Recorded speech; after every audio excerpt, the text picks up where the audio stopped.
What's up, y'all? Kofi Kingston here, and I would love to have a drink with Wrestling on the Rocks, depending on what that drink is, preferably non-alcoholic, you know? How's it going? I'm Celtic Warrior Damon. Soda. I would love to have a drink with Wrestling on the Rocks. Maple syrup. Fella. I would never have a drink with Wrestling on the Rocks.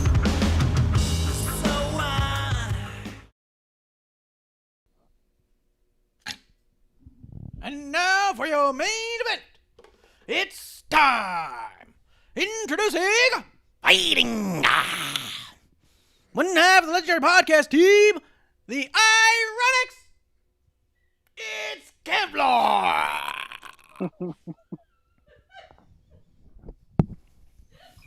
Still pushing it, I see. We're going to get them ironic shirts sold. That's right. We are WOTR the show. This is Wrestling on the Rocks, where every show is our first show. Every episode is episode 1. We won't move on to episode 2 till we get episode 1 right, and we have not done that yet. It's our pledge and our oath to you is we may never get that right. I am at Ref Marsh. That is Kevlar. Say hello. Hello. Beautifully done. Beautifully done. Like a pro. Like a pro. You can find all of our stuff over at WrestlingOnTheRocks.com. You got all of our links. You got our shop. You got our new T-shirt. Our May the 4th inspired T-shirt. That's right. Wrestling on the Rocks goes to wars. Stars Wars. Got our own episode 1 shirt up. Yeah. Check them out. ProWrestlingTees.com/WrestlingOnTheRocks. Kev, how you been? Good. How you been? I've been good, man. I got a new little cigar. I tried it out today. It was delightful. Nice. I'll have to bring one over to you. Little one. So nice little 10-minute break kind of a thing. So it's been good. It's been good. Kev, what's up? What's in your glass? Excuse me. Smoke. I'm drinking a little. Happy 420. Yeah. I'm drinking a little bit of gin and juice for the old Snoop Dogg on his glorious holiday. Sipping on gin and juice. Damn right. Laid back. My money on my mind. We were not in sync with that. We did at the same time. We're basically harmonized. We're basically Boys to Men. Yeah. Yeah. Basically Boys to Men, for sure.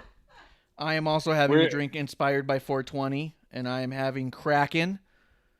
Because 420 is the day of crack. It's not. It's when everybody has crack cocaine. What do you mean it's not? Put your crack pipes in the air. Well, I'll tell you, if you celebrate 420, it's not too far gone until you get on crack. That's what they told me. Yeah. So go ahead, eat your smokes, and then have crack in about a month, they say. That's the studies. I don't know how studies work. No, that was all wrong. I don't know. It's hard to say. I'm not a scientist. I think I was supposed to shake this up. I put pineapple juice in there, and it was very clear at first. Got a little foggy after a minute, and then everything sank to the bottom. All right, we'll stir it with the straw. Definitely not stirred. Just like smoking weed. Yeah, that's a good point. I've got my crack straw out. Kev, you got your gin and juice smoke. We want the smoke. That's what I should put out as my Street Profits cups. I'll put those out for 420. These are red solo cups signed by the Street Profits that I just have. They to they want all the smoke. They want. They're greedy. They are greedy. Oh man! So hey, as far as news goes, I know that that there is a birthday. Brian Myers, formerly known as Kurt Hawkins, celebrating a birthday today. So cheers. Cheers. Cheers to Brian Myers.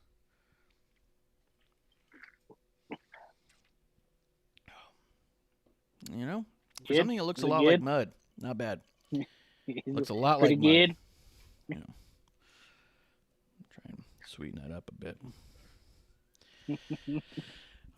As far as other news goes, I think that did you get a chance to talk about the releases, Kev? You did not, right? No. That happened on your off day. We can talk about it real quick.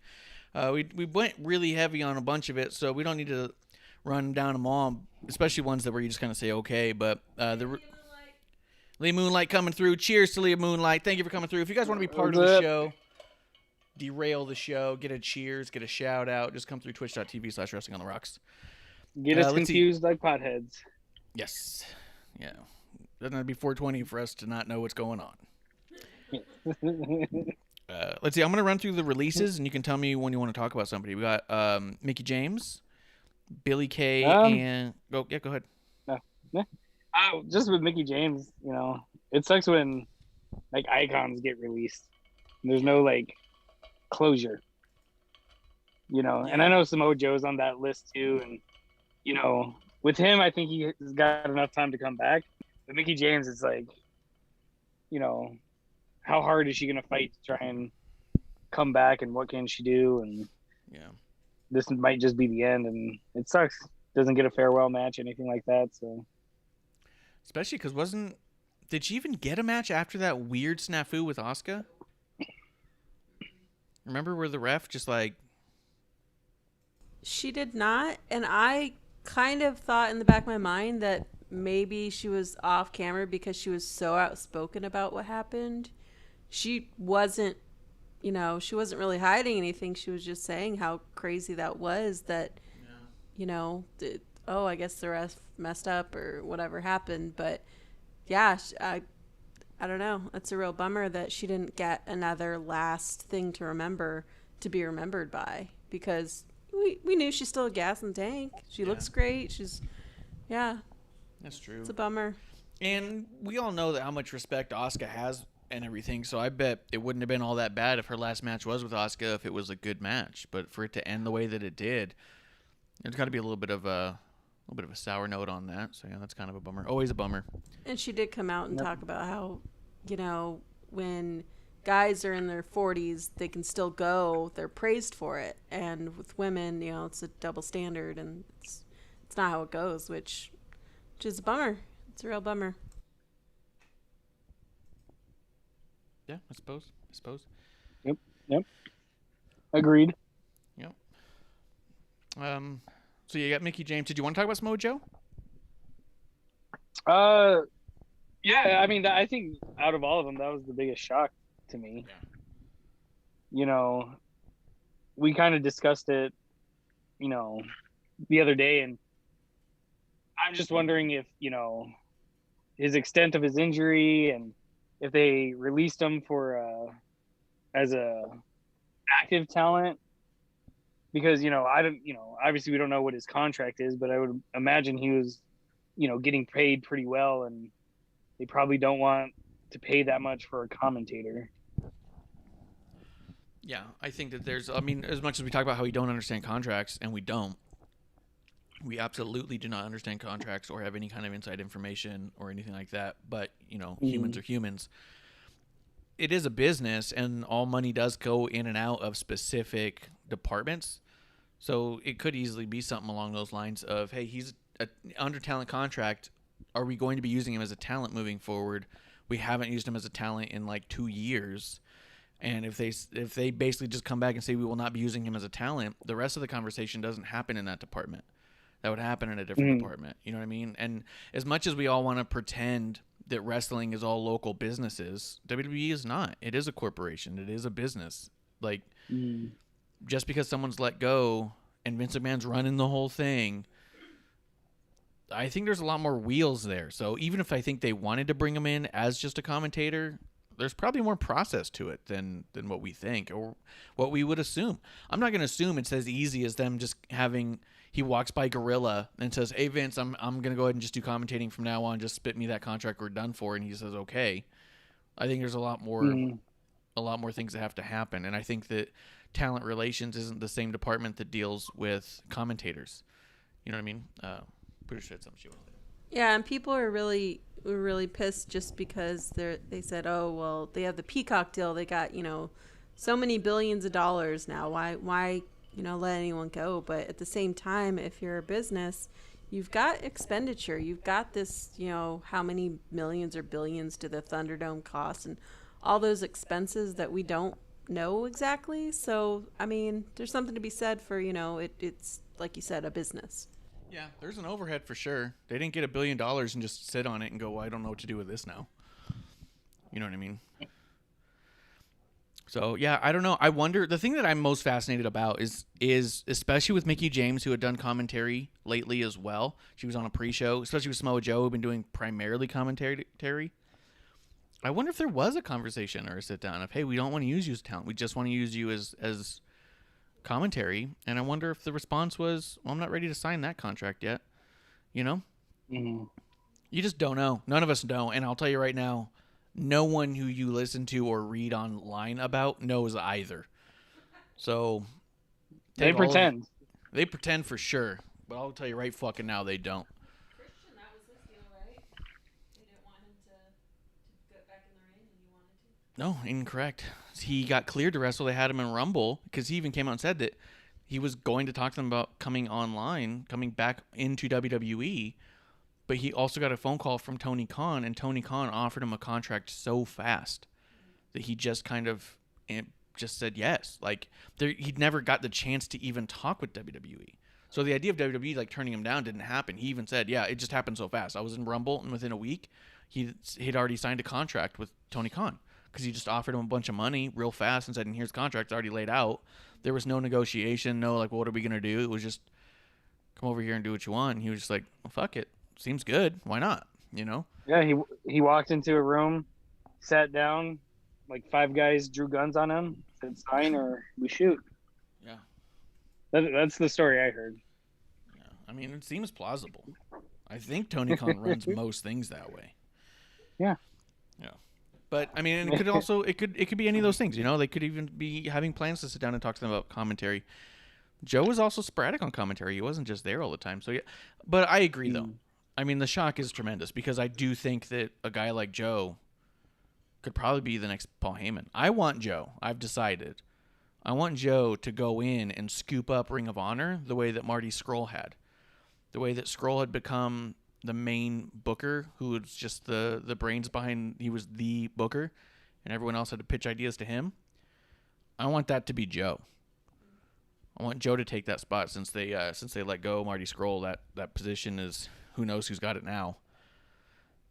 But I think Joe could turn around a Ring of Honor. Not that it's like in a horrible dire straits, but he could bring life into that is not there. He could get people talking and looking, and I just feel like he would fire people up the way that Paul Heyman used to, you know? Yeah. I mean, a lot of people respect him, and I can see something like that. It'd be interesting. Yeah. That's what I want. But I am shocked because he is still great in the ring. He's great on the mic. He's great on commentary. He's incredible in his match. Like there's nothing he doesn't do the best. You know? And he's believable. I think Samoa Joe, remember that promo where he came out and like ripped everyone apart in the ring? It was like Jeff Hardy and Randy Orton and Mustafa Ali and there were like 2 other people in there. And he just walks out there and rips them all a new asshole in like 20 seconds or less, and then they get started in this like big match. I feel like he could do that in like an AEW and bring legitimacy to a bunch of guys who just don't have it anymore. Not that the guys can't wrestle, but there's a lot of people in AEW who's lost a lot of legitimacy just from a lot of the goofy, silly shit. Like Miro is kind of a joke now. Kip Sabian's never been serious. Sammy Guevara's not serious at all. Who was I just thinking of? Who's Eddie Kingston? He did the best he could with his promo, but he didn't come out sounding like a tough guy after saying, oh, I fainted because the wrestling ring reminded me of prison.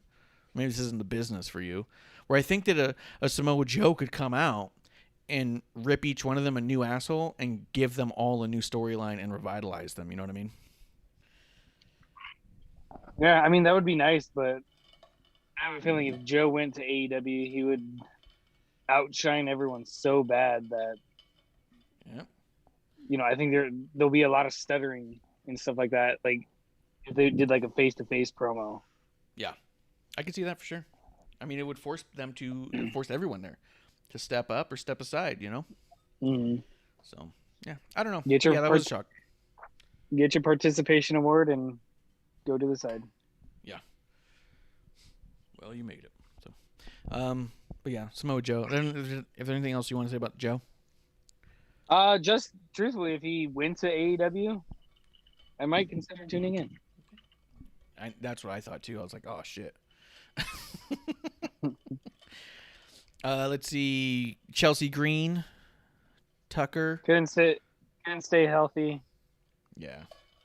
Sorry for her. Yeah, I feel bad for her, but I mean, because the other thing too is that I always heard about how great she was, and I never saw it because the whole time she was there in NXT, she had like 2.5 matches. She didn't get a chance to show me. She kept injuring herself, so I feel bad because when I heard that she left, I was like, okay, but not in a way where it's like, well, I'm glad she got. There was nothing like that. It was just like, okay, I never saw anything there, but a lot of people were like really upset because they had seen other stuff that had really connected to them that they were hoping that they would see on a bigger stage, and she just didn't get to do that. So bummer. Mm-hmm. Tucker, Wesley Blake, Kalisto, Bo Dallas, the Iconics. I mean, Kalisto sucks because I was a really big fan of his, and I thought he did great when they gave him that U.S. title push, and then they kind of threw him to the side. So with him, I'm kind of glad that they'll, hopefully he finds greener pastures somewhere else. Yeah. I think, he could show up in AEW, get with the Lucha Bros and Pac. I think that'd be like a nice little stable. Yeah. That could be cool. But yeah, let's see where they go from there. What do you think about the Iconics? A lot of people were really shocked by that one. I was sort of shocked. I felt kind of bad because right after Peyton Royce had gotten that match with Asuka, I said right here on the show, I went, well, that's the last we ever see Peyton Royce. Just really flubbed that one. Yeah. And then that was the last we ever saw Peyton Royce. Creative watches us, and it's clear. That's a good point. Bruce Pritchard, big fan of the show. Thanks, Bruce, for watching, having a drink with us. We appreciate it. It's one of those instances where I guess I'm not drinking crow, but I wish I were. You know what I mean? So. Oh, yeah. I never want to hear you say, I wish I was drinking crow. Yeah, that's a good point. That's terrible. That's terrible. Terrible. I just hope they don't show up on the indies together as the Ironics, because then we'll have to pull our shirt off the shop. So get it now while you can. No, while we're still legally allowed. We sue them because we had it first. We sue them. Yeah. Yeah, absolutely. We go, no, you can't. Can you imagine they're in some sort of there's it's online and they're going back and forth with Wrestling on the Rocks over the Ironics name. And we're like, we've got a shirt. It's copyrighted. Yeah, 100%. Let's see. Kuro says in the chat, Joe's going to go back to Impact and win like 10 more times.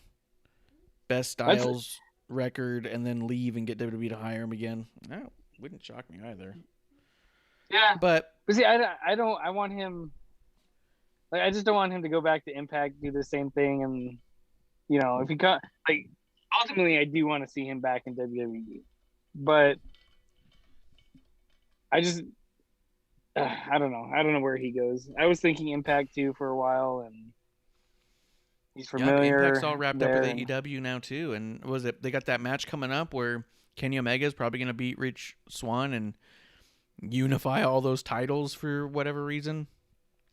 Because Kenny's been the belt collector ever since he won the title, but he's only gotten one belt, so it's been real weird. He has to get a different belt now if he's going to be collecting things.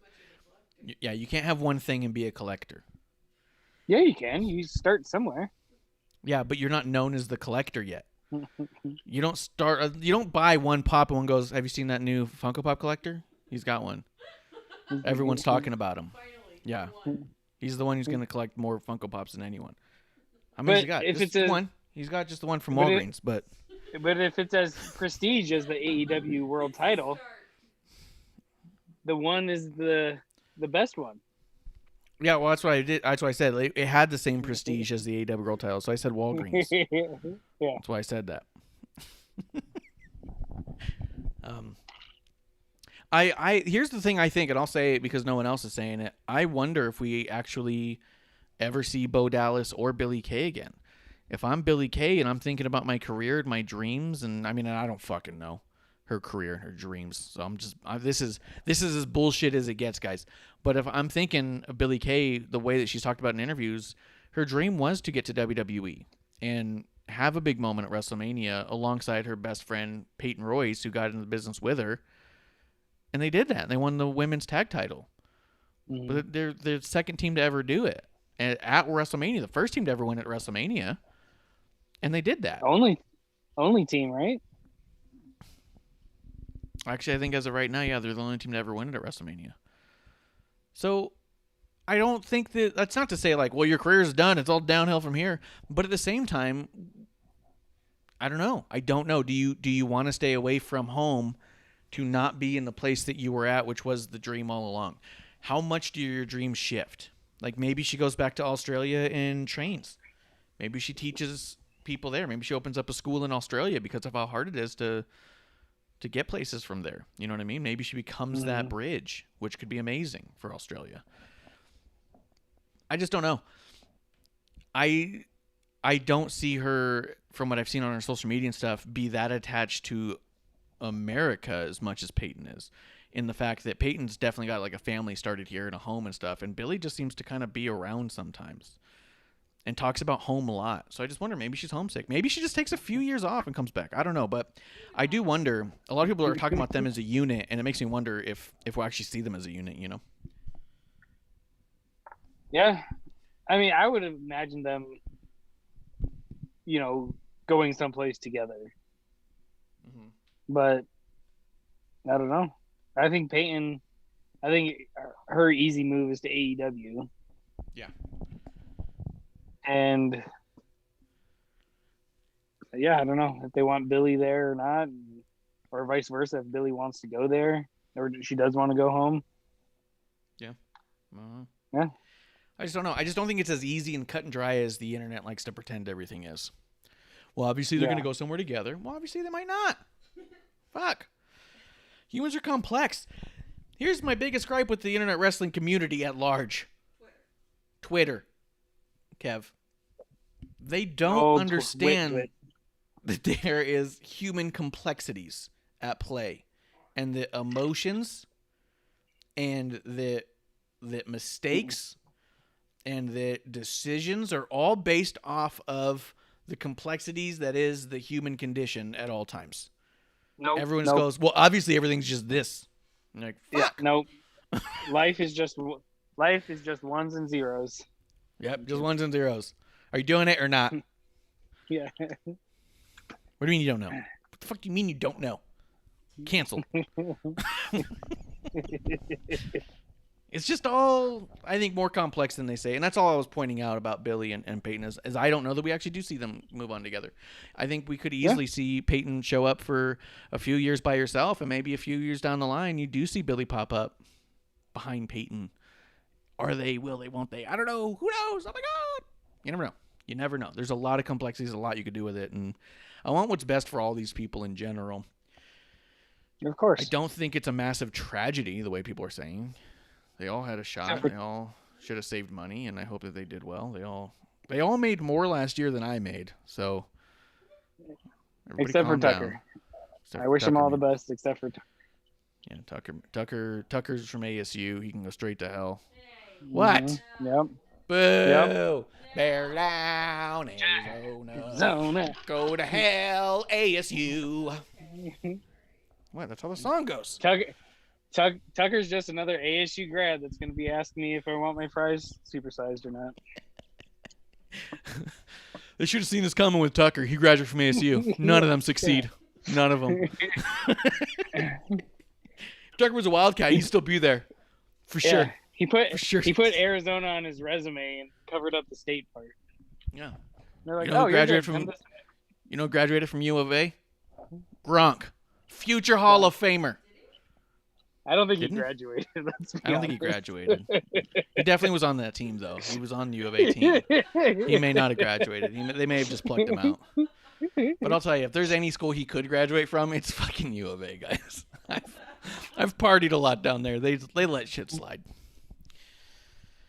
So yeah, if only. The other thing, Mojo Raleigh's last one. Oh yeah. No, Tucker. Just joking about Tucker. Wish you the best. Yeah. All kidding aside. It's Mojo. Yeah, Mojo sucks. That one hurts. That one really bummed me out, actually. That one really bummed me out. Couldn't say I was shocked, but I was really bummed. He was so start-stop for so long, and every time something would start happening, I'd get all excited and be like, here we go, it's going to happen. He's got the drive. He's got it all. Then there'd be some huge fucking stumble, some huge just fucking turnaround and forget it. And yeah, he announced immediately after they released him. He was all like, guys, big things coming. Watch out for this on this date. Like, he gave a date and everything. And so I was like, fuck. Maybe he asked. You know? Yeah. That's the thing that a lot of people and aren't... that's what's weird too, is because when they first announced the releases, it was everyone all at once. Yeah. And because normally they'll do like a couple waves, and that was it. And then the next day, I think it was, or it might have been later in the day, they're like, oh, Mojo 2. And he was like the only one that was added. That's true. I wonder if he asked for a release at that time and they said, okay, we'll just go ahead and do that. Or B, if that's just when he wakes up and checks his phone because he drinks all night. Yeah, but WWE would have released it. They wouldn't have just... They got to get you on the phone first. They're not going to send out the tweet before they get you on the phone. Yeah, he's been traveling a lot. He's still posting things every day. He looks like he's in good spirits. And that dude, I think, is unshakable in that way. I think that he's really smart with his money. I think that he's really smart in his business ventures that he takes on. He majored in business in college. He majored in business, so he's a business major. He's a major business. But did he graduate? Yeah, but did he graduate? And what school was it? Well, he went to Maryland. Yeah. But I can't say that. He's a terp. Yeah. But he was one that I always found to be inspiring. All of his stuff he would talk about, and the amount of charity work he did. All the pictures you find of Titus doing a bunch of stuff, if you look around, you'll see Mojo in the back. He was at a lot of the going to the hospitals and going to events kind of a thing. And he talked about that before. He put out a video came out that had him in a few things that people mentioned it, and he made a comment on it just saying, like, I don't have to have a big part on the TV show to still bring big smiles on kids' faces, and that means even more. You know, like, it was just cool. It's like, man, that guy's fucking got it. You should have seen the smiles that he put on Marsh's faces. Oh, yeah. Checking out his A few muscles. times. Mm-hmm. Do you work out, bro? Yeah. From weights? But yeah, so that was all that. That was the only thing I have in news-wise as all of that goes anyhow. So we can get on into it if you want. If we must. Yep. So I was going to ask you this overall. I know that technically this is the second Raw after Mania, but we kind of watch things in our half weeks, you know. So we had Monday Night Raw last week. We had this SmackDown we're going to talk about. We're half baked. We have this SmackDown that came up and then followed up by Raw last night. Yes. Is it just me, or is this whole week after WrestleMania been relatively underwhelming? I don't know if you watched NXT the week of the show after Stand and Deliver. Also a very underwhelming show. It was just, they had like huge viewership, and part of me was really bummed because I was like, wow, this has been one of their more boring shows in quite some time. Like really weird and all over the place.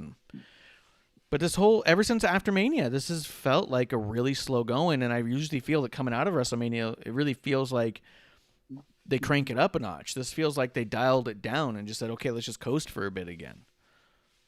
Yeah. I don't know. Do you feel that way too, or is that just me? It was weird because the Raw directly after Mania, I feel like they like tried to get the big returns and stuff like that.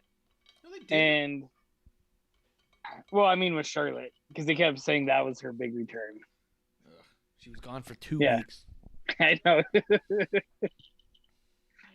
That's what I meant by the big return. Yeah. But I mean, to me, like I said, last week's Raw, it felt like, all right, there's a little excitement, you know, but they got their feet wet, but they didn't jump in. And then SmackDown, I'm like, all right, they're going to fucking full-blown cannonball this, and, you know, it's going to be amazing. And don't get me wrong, SmackDown was a good show, but I was expecting so much more. Yeah. And Yeah. and then Raw happened, and I was like, wow, SmackDown looks even better, and Raw looks that much worse. Yeah.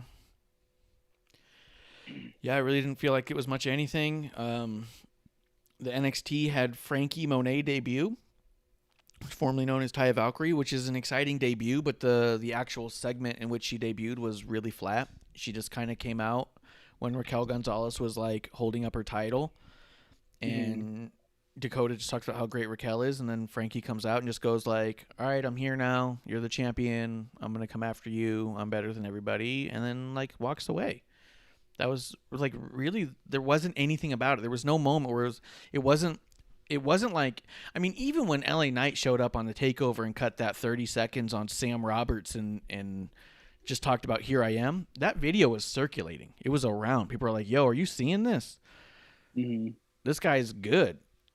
The Frankie one, it was just all like still shots where it's like, she's here, and it's like, it's cool. It's exciting. She's here. But the moment itself was flat, very flat. This whole week I felt was really flat. Like we haven't seen a title, a championship since Mania.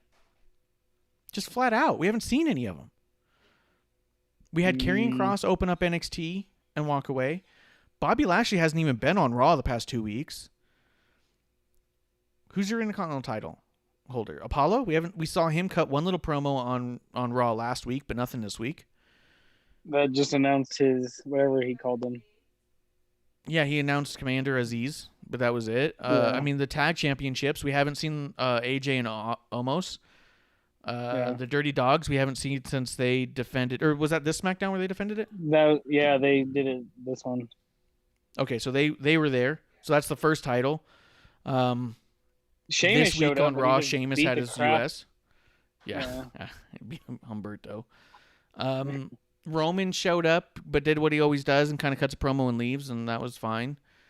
But that's just it. Is Roman does that, and it usually sets him apart because he's the champion who shows up but doesn't do shit with his title until he has to because he's that big. But now we just have a character. Exactly. Yeah. And that's what made his character stand out was that the other champions were always there and doing stuff and having matches. We just flat out haven't seen him. Rhea Ripley has showed up twice just to hold up the title and say, I won it. That's it. She hasn't done shit with it. Bianca Belair, same thing. She showed up. Here's my title. That's it. Walks away. We're seeing. Go ahead. I was just gonna say that little Street Profits Bianca Belair brouhaha. That was dumb. I hated it. We're gonna get into it. But I'm just saying, as far as like right after Mania, I think this is what it is when I broke it down, thinking about it in that way. We have had 2 weeks now of mid-card talents establishing the mid-card. We haven't seen anything look main event. Nothing. We haven't seen champions involved in anything. Rhea and Charlotte and Asuka was not that much of a champion being involved. It was a champion observing, and there's a huge difference. The women's tag titles we saw, sort of, they weren't even defended. But even that was a story about the other people. That's what I mean, like, we're not seeing anything seem main event. Even on NXT, we not only did we barely get Karrion Kross, we didn't get Finn Balor. We didn't get, as much as people love him, and I don't, we didn't get Adam Cole. We got Kyle O'Reilly. Like, nothing's been feeling important. Yeah. I was going to say, do you think we get Adam Cole going to SmackDown? For what? Because Pat's there? Pat's a commentator. Yeah, but how big was their match? That's a match everyone talked about and talks about. Yeah, but Pat was a talent then. I think there's a very real sense to the difference in contracts, and I do think that although you had a guy like Jerry Lawler sometimes have a match, I don't think you bring in a talent like Adam Cole to have him start a feud with the commentary. You know what I mean? Yeah. Like it's the kind of thing that could happen down the line, but I would think that you'd actually want to keep them separate for now and establish them in their retrospective areas before you end up on the same show and start to build that tension a little bit here and there. And maybe lead to a match somewhere down the line. But I think that you don't start with that. You don't bring in Adam Cole because, we got this hot angle with the new commentary guy. Yeah, but the thing is, I don't know. WWE seems like they're stuck in the dark ages with a lot of this. You know, with what's his name, Dabu Keita, whatever he's called now, First General Agnon. Yeah. He Commander. like they keep forgetting that we're, or not just us, but you know, the WWE universe has access to, you know, old shows at our fingertips. That's true. Fucking You know, network, it's no more. You know, we're not in the days of, hey, take this guy off of TV for 6 months, bring him back and rebrand him completely into a completely different character. Yeah. You know, and I've been seeing that more and more, and it's, you know, like they used to say, like, oh, wrestling fans are stupid, they're not going to remember. Now, you know, we are stupid, but we do remember. Yeah, we do both now. We be stupid and remember now. Yeah. And then we get stupid about our fact that we remember. No, is what we do. Oh, See shit come yeah? up. What? No. Dummies. Talk to me, dumb. You dumb. Stupid. Just in Time is in the chat. Cheers to Just in Time and Kiro. I don't know if we mentioned Kiro's chat, but I don't remember if I cheersed him or not. So cheers to Kiro and cheers to Just in Time. If you guys want to come through the chat at any given time, twitch.tv/Wrestling on the Rocks. Yo, Justin watches NXT live, so I think he's like skipping the main event. Does that mean it's Adam Cole or something?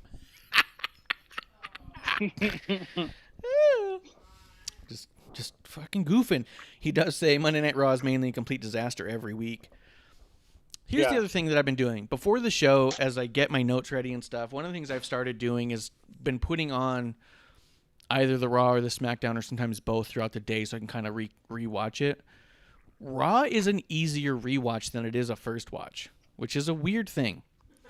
And I think maybe it comes from maybe it's like Stockholm Syndrome is what it is.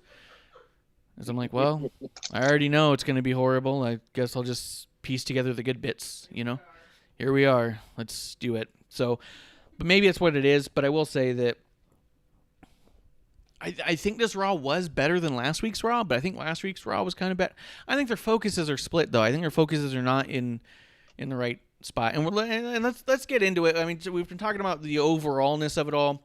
Let's talk SmackDown, and then we're going to talk about Raw, because one of the things I do definitely want to talk about on Raw is the irony of Retribution. Yeah. Because I want us to have a good conversation about it. I don't want us to rush through it, but I am going to say as a little teaser, though, when you look at the whole scope of Retribution, it turns out they were right the whole time. And that kind of gives Retribution the weirdest sense of poetic justice and this justified in everything that happened with them, which is so crazy. So we're going to talk about that. Just in Time says he's multitasking, which I believe him. I got no reason to think he's not multitasking. He's a big fan of the new Episode 1 shirt, if you guys haven't seen it. Yeah, it's pretty good.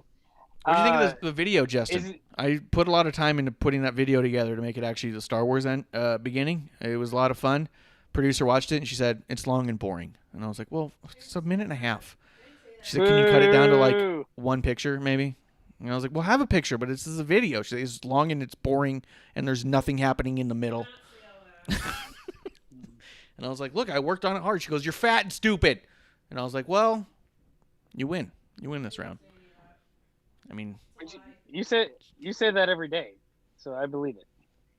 I mean, she may have said that not about the thing itself, but she said it with her eyes. I'll give you that. Definitely with her eyes. Sorry. It's all about your Look, tone. It's You may not say it with words. It's all about your tone. Yeah, she says good job. It looks good, and that's what I hear on the other side. Yeah. She's like, oh my god, I love it. You hate it. Man. Let's see. Let's talk SmackDown. And we'll get into Raw. Let's see. So this SmackDown, this was the first SmackDown with Pat McAfee.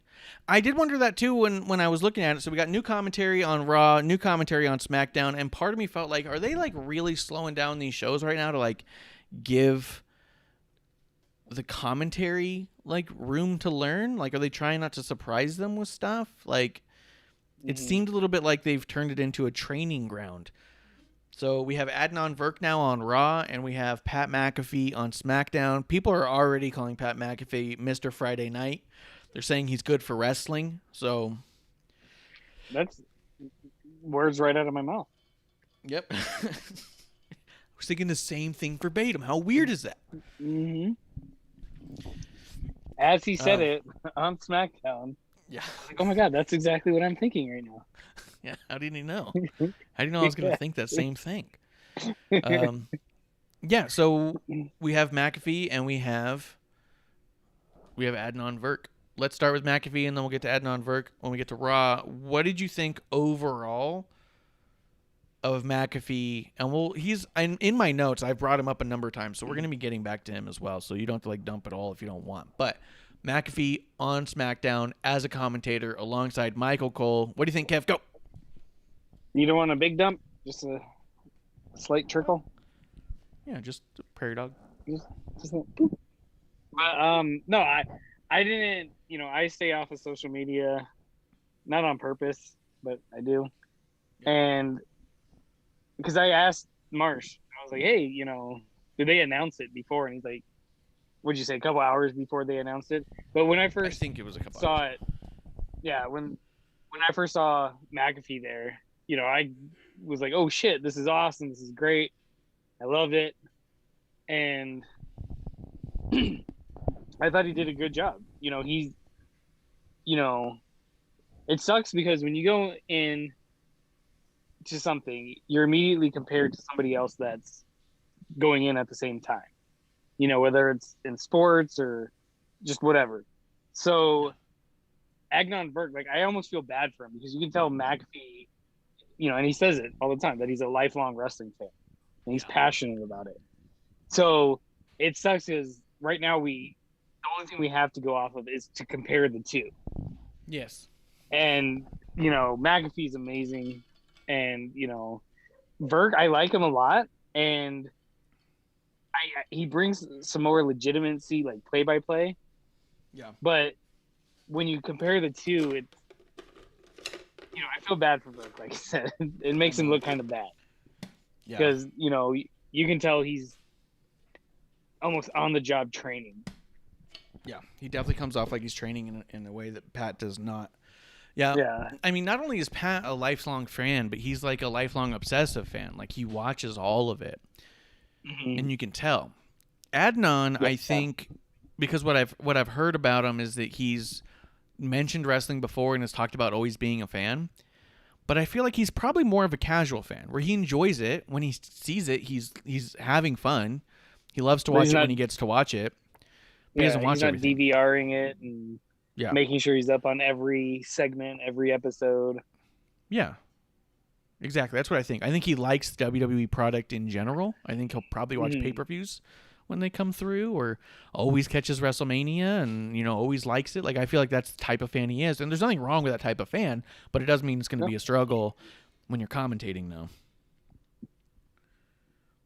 Yeah, I mean, you know, the last couple of Raws, you know, I've seen him get people's names wrong and stuff like that, and it sucks because, like I said, I like him. He brings legitimacy to the announcer's desk, like play-by-play, and, you know, it almost feels like he needed to go to NXT first, or main event or something like that.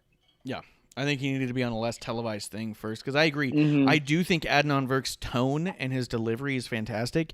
He actually, I know a lot of people are going to be a little shit on me for it, but he immediately reminded me of Jim Ross, like no other commentator has.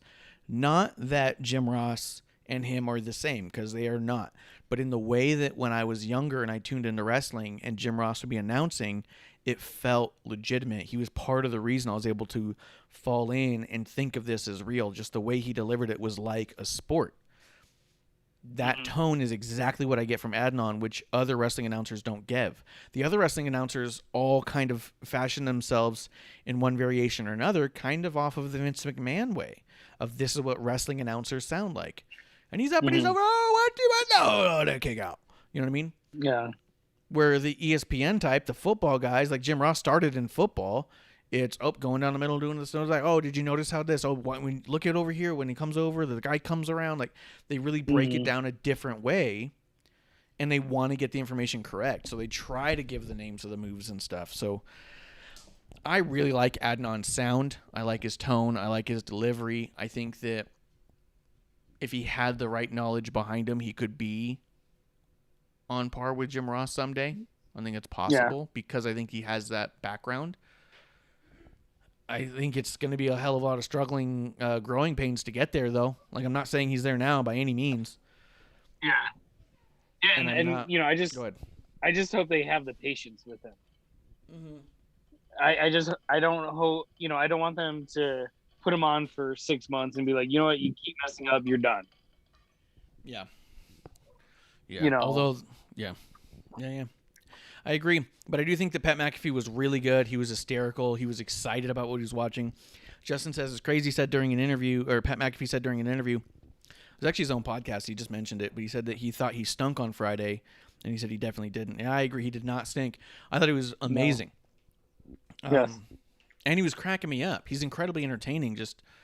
And you could tell he was cracking up Michael Cole too, which is so good. Like immediately within seconds, because when they do the open and Michael Cole goes, "Oh, we got a new guy here, Pat McAfee."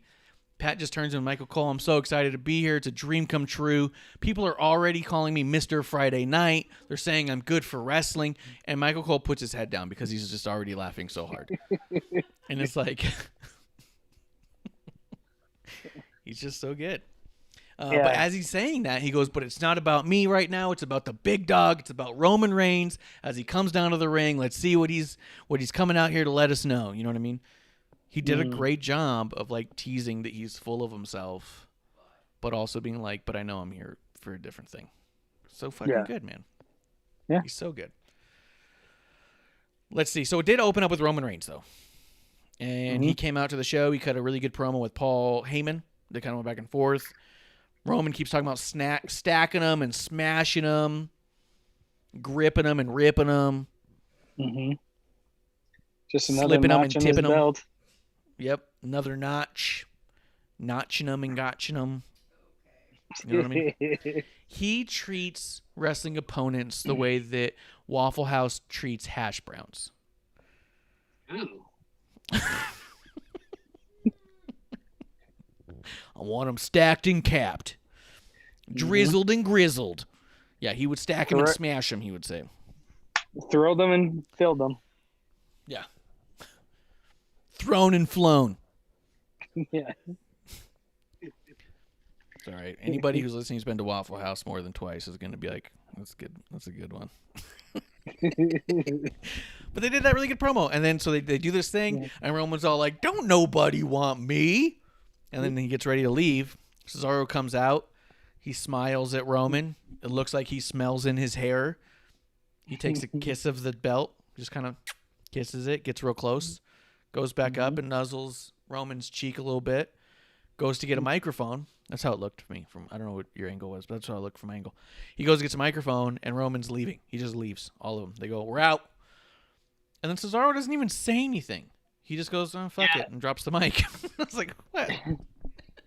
That's the thing that bothered me, is that Cesaro didn't say anything. Yeah. I wanted him to be like, "What the hell?" and then like chuck the mic at the entrance. Whip the mic at him, or just say anything anyways. Hey, if he's not going to listen to me, then I'll talk all the shit I want. Yeah. Get your ass back here. Yeah. But or start with the whole thing where it's all like, "I'm not really surprised he's walking away. I beat the shit out of his old buddy. He knows if he entertains me long enough, they'll have to put us in a match together, and that's not what he wants." Yeah. You know what I mean? Like, turn it around on him. I don't know why he just didn't say anything at all, but apart from that, it was all pretty decent. I really like the Roman stuff. Cesaro did ask for a match against Roman, though, when he went over to Sonya and Adam Pearce. And he goes, "Did you see that? That was some bullshit."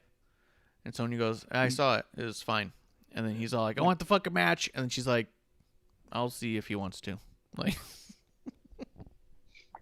do you think that, because when I saw that, because, you know, Pierce was like doing his normal, "Oh, that sounds like a good idea, let's do it." Yeah. And then, you know, Sonya interrupted him and was like, you know, "Well, let me see what he thinks, and I'll get back to you." And then Pierce looks kind of surprised. To me, what I got off of that is there's almost like a like an NWO Nick Patrick kind of thing, where Oh. Sonya is the woman on the inside for them. Yeah, been put there by Roman. Yeah, Yeah, I could see that. I could see that for sure. that's the, what I got out of it. That's, I could be completely wrong, and Yeah, it would make sense too because on last week, or probably 2 weeks ago, when I guess it was last week. It was right before the WrestleMania main event.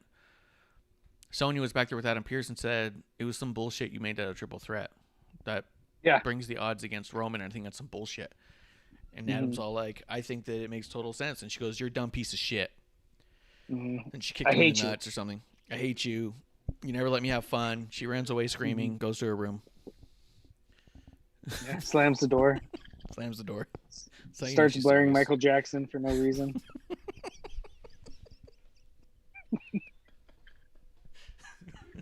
Yeah, 100%. That's how that all went down from what I remember. Memory serves. Yeah. And so, yeah, that would make sense. It all pieces together. Paul Heyman could easily have been like, "Hey, Sonya Deville. Saw, dude." That's all it took. What? Yeah.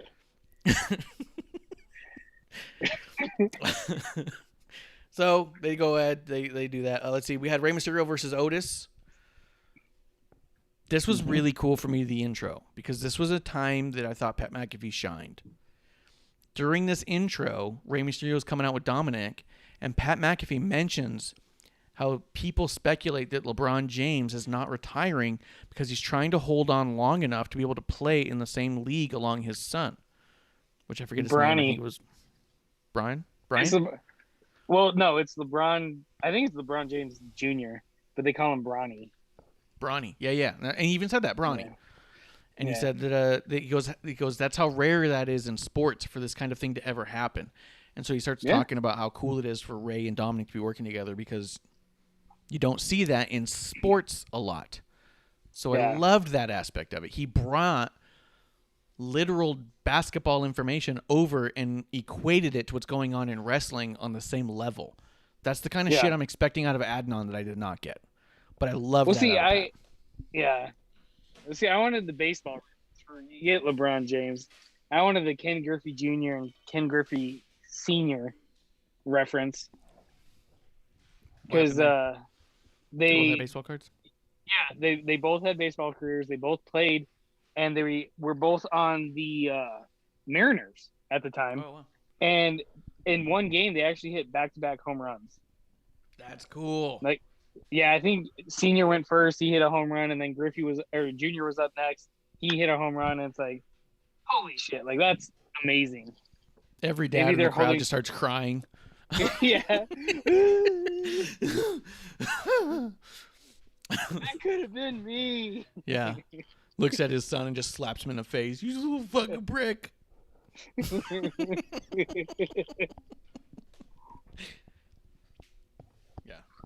That sounds awesome. Regardless if we even won that game, it doesn't even matter. That moment's so big. I couldn't even tell you who they were playing. I just know that they hit back-to-back home runs. Yeah, so dope.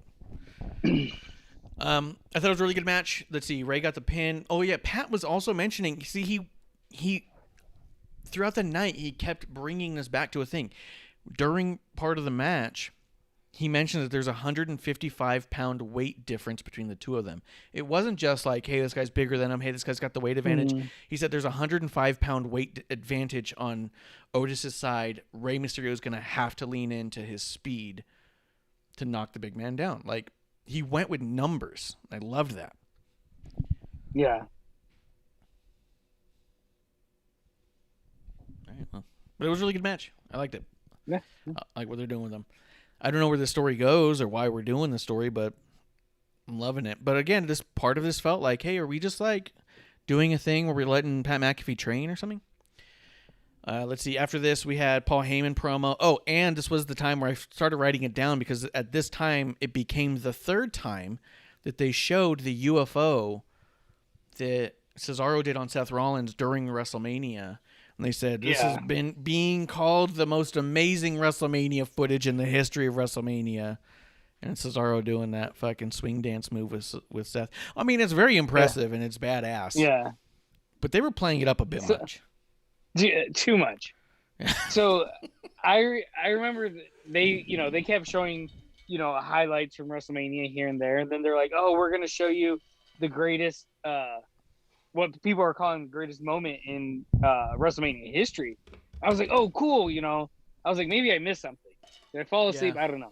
So I'm like watching the TV. They show the UFO, and then I'm like, all right, when's it gonna happen? When are they gonna show it? And then they're like, that was it. And I was like, that? I was like, that does I was not confused. trump. Yeah, that does not trump Hogan slamming Andre. Yeah, I know. Among I other 100%. Great. I thought that's what they were gonna show. I was like, oh, they're gonna show Andre and Hogan. They're gonna show something in there. They might not even show the body slam. They might show a different part of it or something because they might be like, oh, what you didn't remember, or they're gonna show like Jeff Hardy spearing or Edge spearing Jeff Hardy off of the hanging from the thing.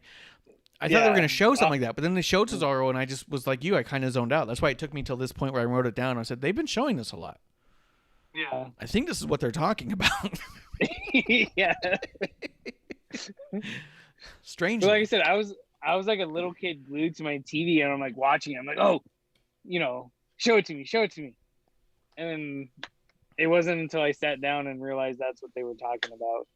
You got work. Huh. You got work, son. Yeah, pretty much. Let's see. And at this point, too, I said Pat McAfee's tremendous on commentary. I yet again called him Mr. Friday Night and good for wrestling.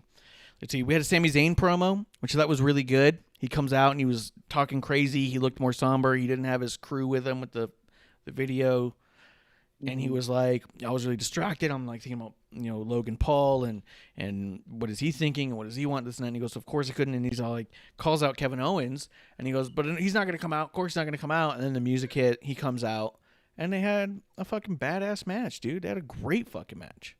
Yeah.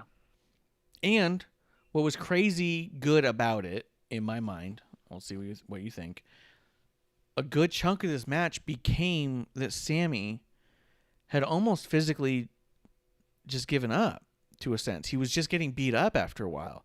And he just couldn't fight back. And everything he was doing was too slow, and he couldn't get anything on, and Kevin just kept reversing and ducking and getting him. And so it became a part where Sammy just wants to get away. So he starts trying to get counted out. Eventually that's what happens. He gets counted out. But this whole thing became like a struggle where it's all like, not only is Kevin Owens not finishing him, but he's not able to get any leeway on Kevin, and he just didn't want to do it anymore. You know what I mean? There was this moment where just all like, I just want to be out of this fight, and I can't do anything to him. I can't fight back. Kevin's got my number on everything. So he just leaves the match effectively, which I thought was really cool as this broken down Sammy is even more frustrated in everything that he's been going through with the conspiracy, and now he's starting to wonder if he's wrong or crazy about that. It's just one more moment of like super defeat, emotional defeat, which I thought was fucking phenomenal. Producer said something she wanted to say.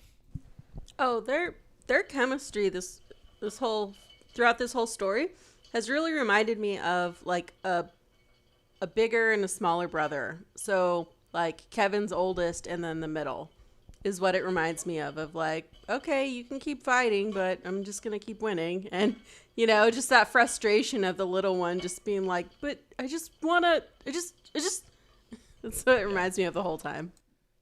Yeah. There's definitely almost a younger brother vibe from Sammy, where also Sammy might actually be older, but he also got to WWE before him. So there's this like seniority factor that Sammy has, but there's this big brother factor that Kevin's got, where it's all like, yeah, just listen to me one time, and I don't have to, and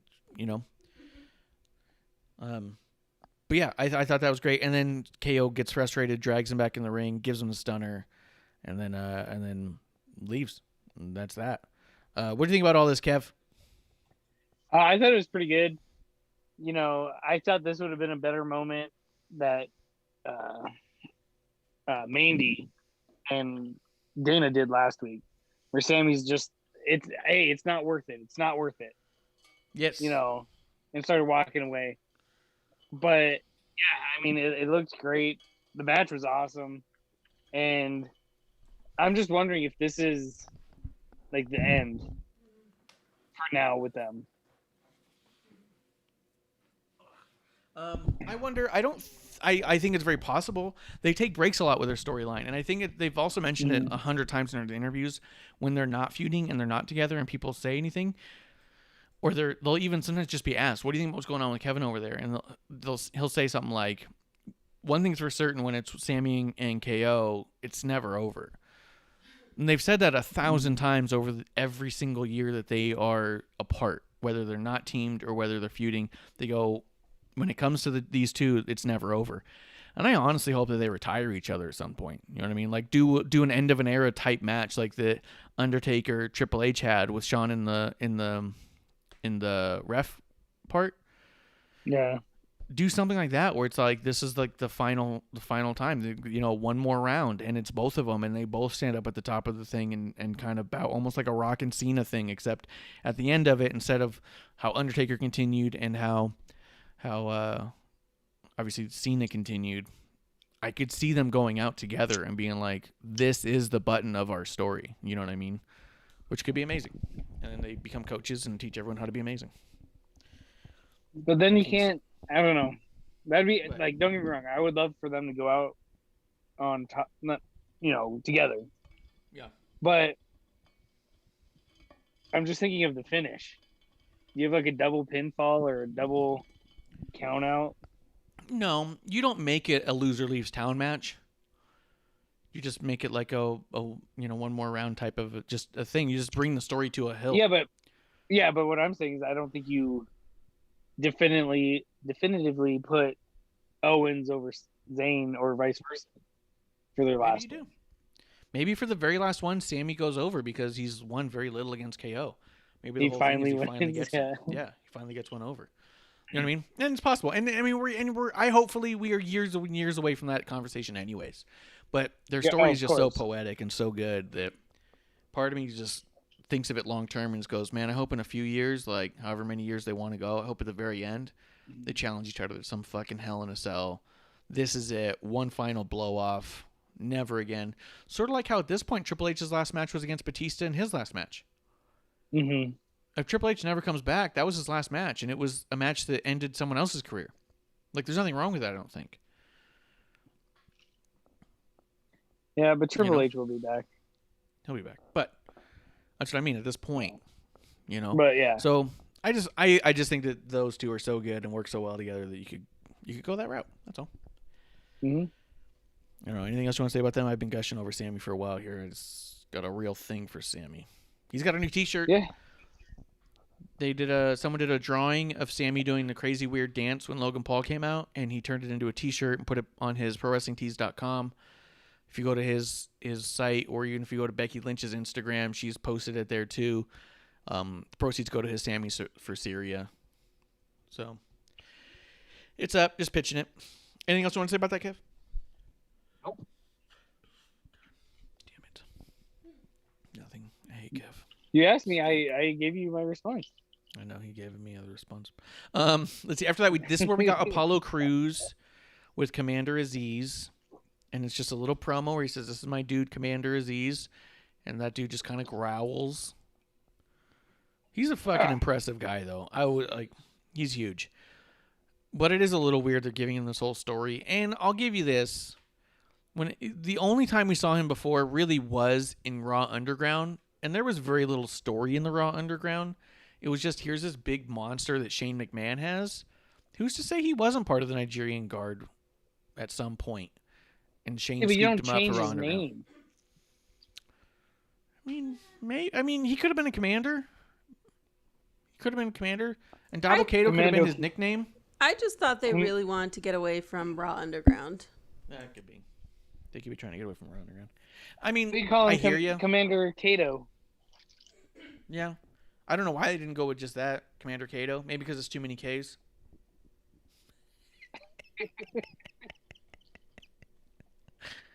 Get it.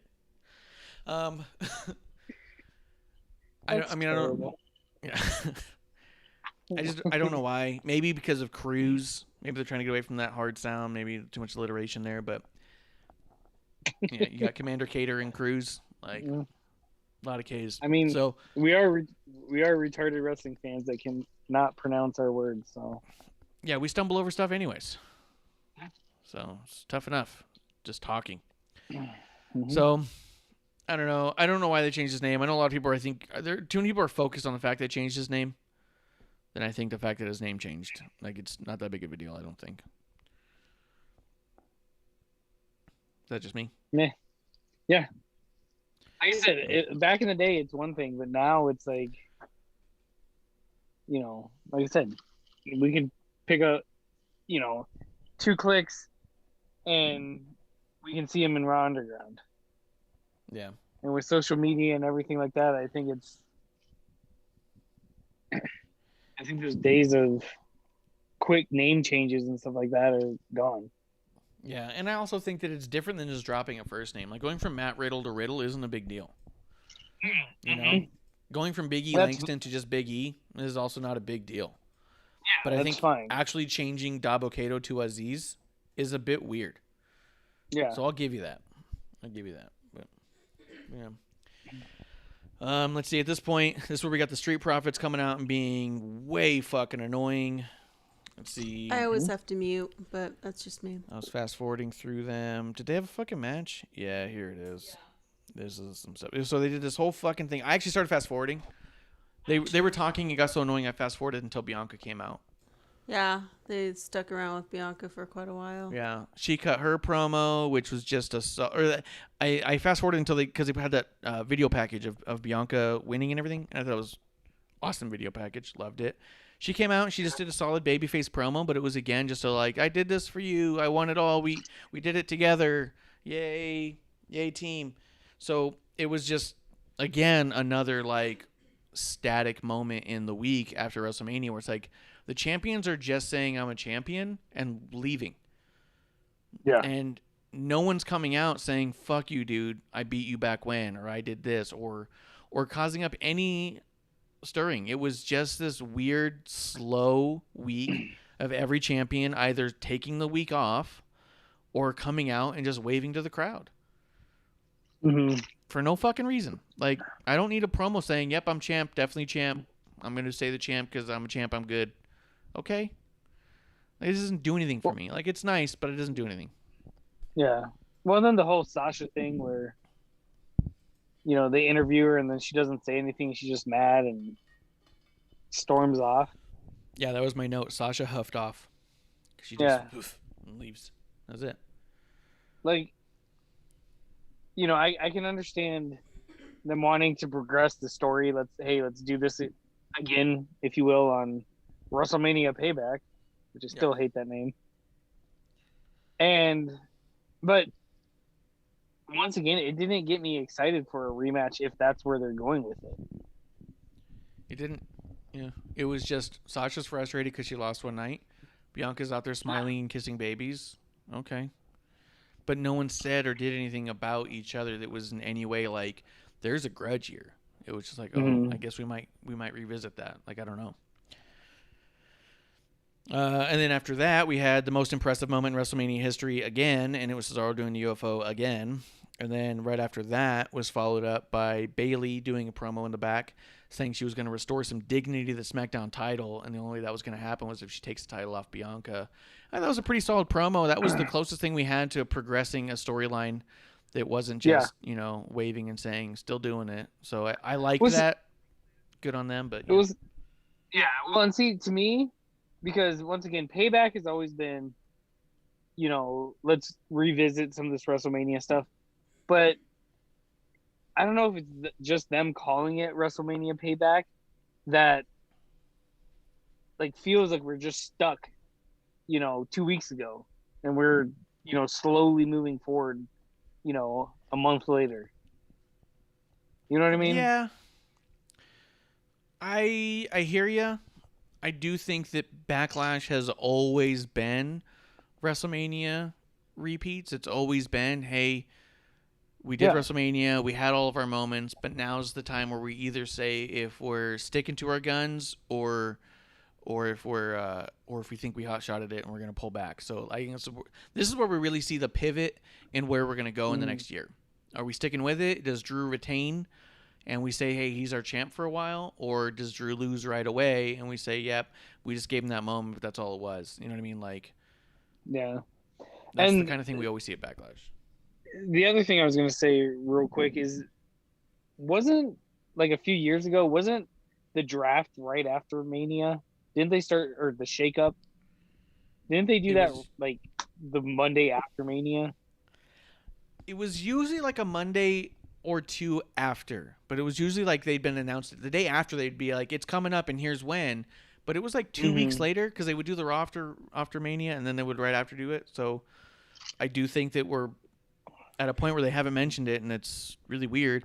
That's the other thing too, is that in this week we didn't get any call-ups. No one came up from NXT who was in NXT before. Nobody switched brands. It wasn't a shock to what are they doing here? Nobody returned. You had Charlotte, that was a fucking. She was gone for 2 weeks. This is the biggest return of the year. Are you kidding me? And then Charlotte cut a fucking paint by number Charlotte promo, which is so Twice. fucking weird.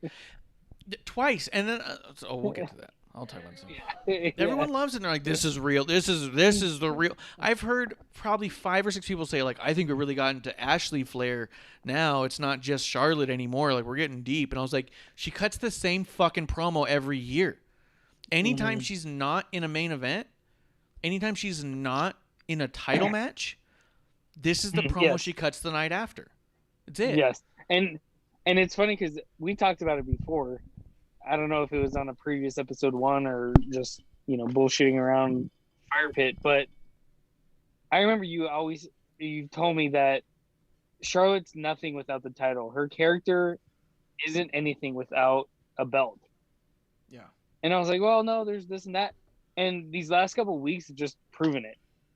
Like, oh, poor me, look at me, I need this, blah blah blah. Yeah. And oh, I missed out on my WrestleMania moment this year. Fuck you.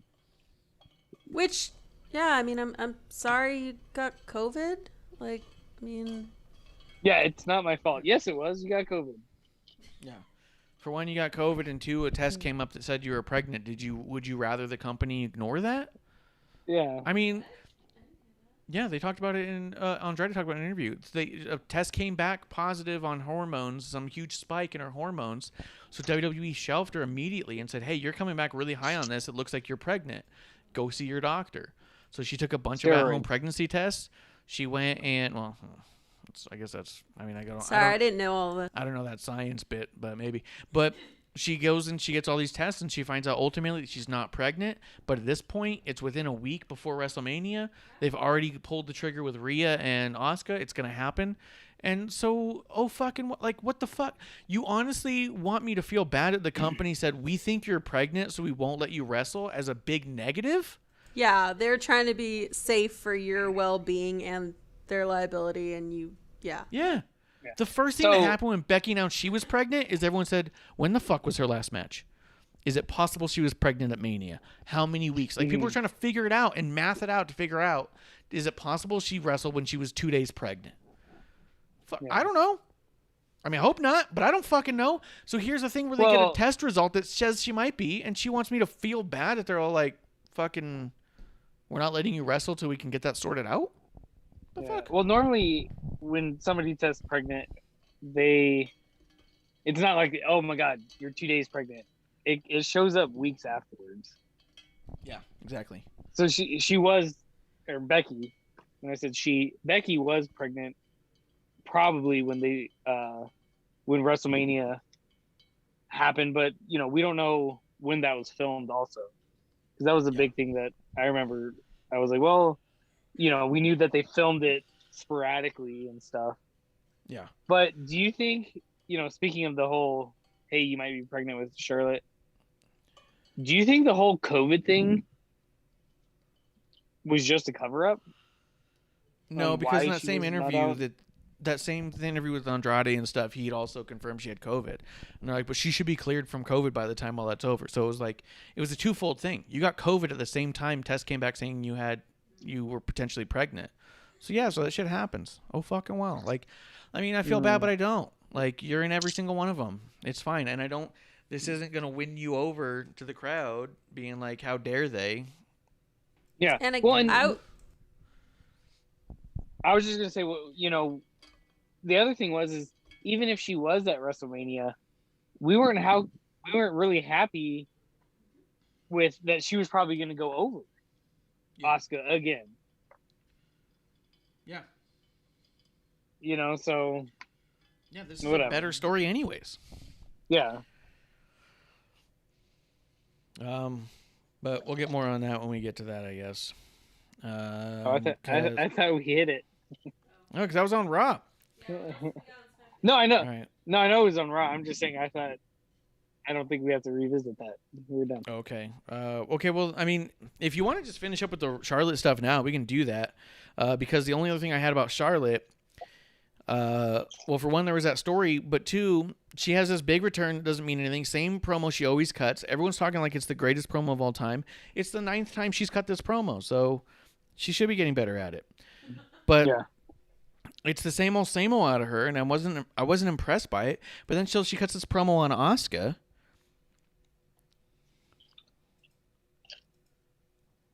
Where's that?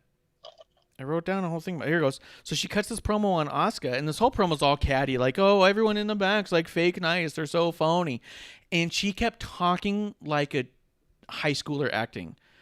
Oh, I'm Charlotte Flair. And it was this weird, like, but where was I? I couldn't be in WrestleMania. They took it away from me. It was sing-songy. It was weird. It was overacting. that's the perfect way to describe it. Sing-songy. Yeah. Yeah. It reminded me of Mean Girls. Yes. Like 100%. Like you said, like high school Mean Girls. Like, oh my gosh, you know, this and that, poor me. And then the way, I wanted to slap Charlotte the way she was talking to Asuka. Like, she's foreign. She's not deaf. You know, she understands really what you're bothered me. saying. Like, Yeah. oh god.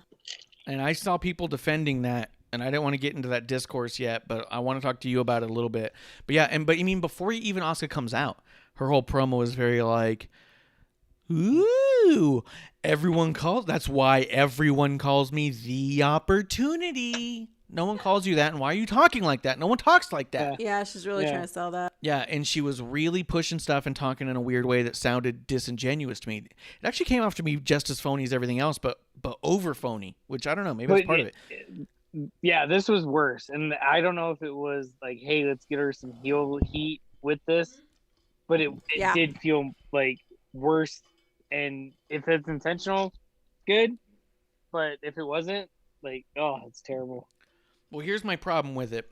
So she gets real racist with Asuka, screams real slow in her face, and while Asuka tries to talk and she keeps telling her to shut up, she eventually, right before Asuka calls her a bitch, she goes, I don't even understand what you're saying, is what Charlotte starts screaming loudly, slowly into the mic.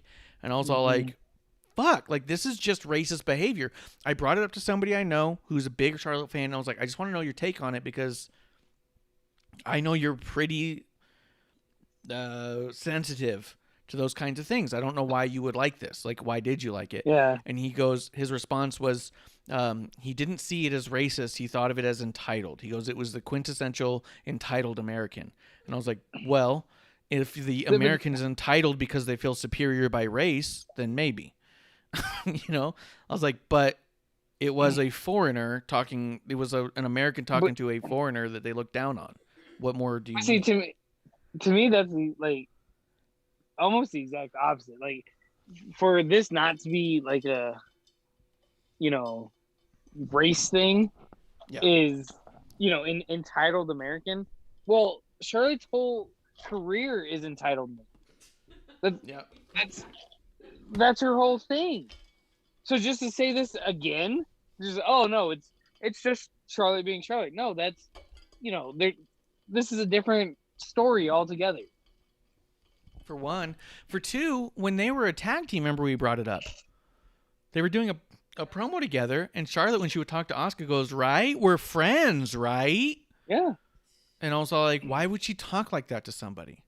Because she'd be talking to the mic and being like, you know, oh, I feel so proud we're doing this thing.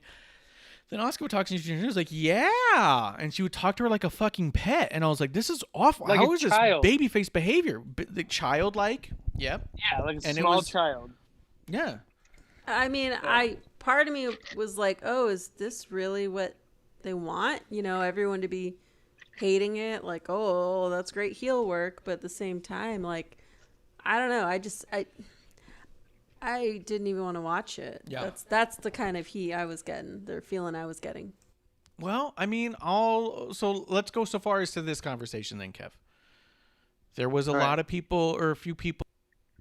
There's a lot of people who say that there aren't real heels anymore, that no one's ready for the actual heat. Everyone's like an MJF, where they want to be cheered when they come out and then booed when they say their lines, because that's how the crowd interacts. The crowd is now a part of the show.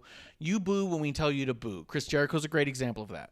He hasn't been a heel for one single day on all of AEW, and people booed him when they were supposed to, and they cheered him and sang along to a song when he came out. That's how heels are nowadays. They want to be cheered and beloved, and everyone wants you to love to hate them. Kurt Angle is the first person I realized had been working me for a long time when I was younger. I was like, I fucking hate that guy. He's a piece of shit. He's an asshole. He looks down on the industry. He undermines all of my favorite wrestlers. And I was like, and he's just so fucking good. He wins. That piece of shit. And I wanted to see him get his ass kicked all the time. And then I was like, grew up a little bit, and I went, oh, shit. That's what he was going for, isn't it? And cheers to you, Kurt. Yeah. Cheers. Well done. You suck. Yeah. But that was like real heat he was going for. And in those days, they say are long gone. I think Baron Corbin is an exception. I think that he is somebody who actually very much loves and feeds off the hate, much like a Sith Lord would. I think that Charlotte should be talking to him if this is the way they're going. I do think it's possible that she's just leaning into the fact that the crowd has gotten so fucking sick of her. If it weren't for how much the crowd was booing her and sick of her, Becky wouldn't have had the rise that she had the moment she had it. Yes, 100%. But As much the only thing that gets me with that statement about heels not being true heels anymore is, like, look at everything Seth Rollins did in the past year. That's true. Like, people, you know, and like you said, Baron Corbin was a good example, but like people were like severely pissed off at Seth. Yeah. And I think this is the problem with these kind of statements, is that it's a direct correlation from AEW, where everyone's a face and everyone's a heel, everyone gets the participation award type of thing. Yeah. And they're the ones that blurred the lines. Yeah. Like, I think the people that sit there and say, hey, there's no true heels anymore, are AEW fans. Yeah. Because I think, look at, like, Miz and Morrison. Like, a lot of shit that they did was booed. Yeah.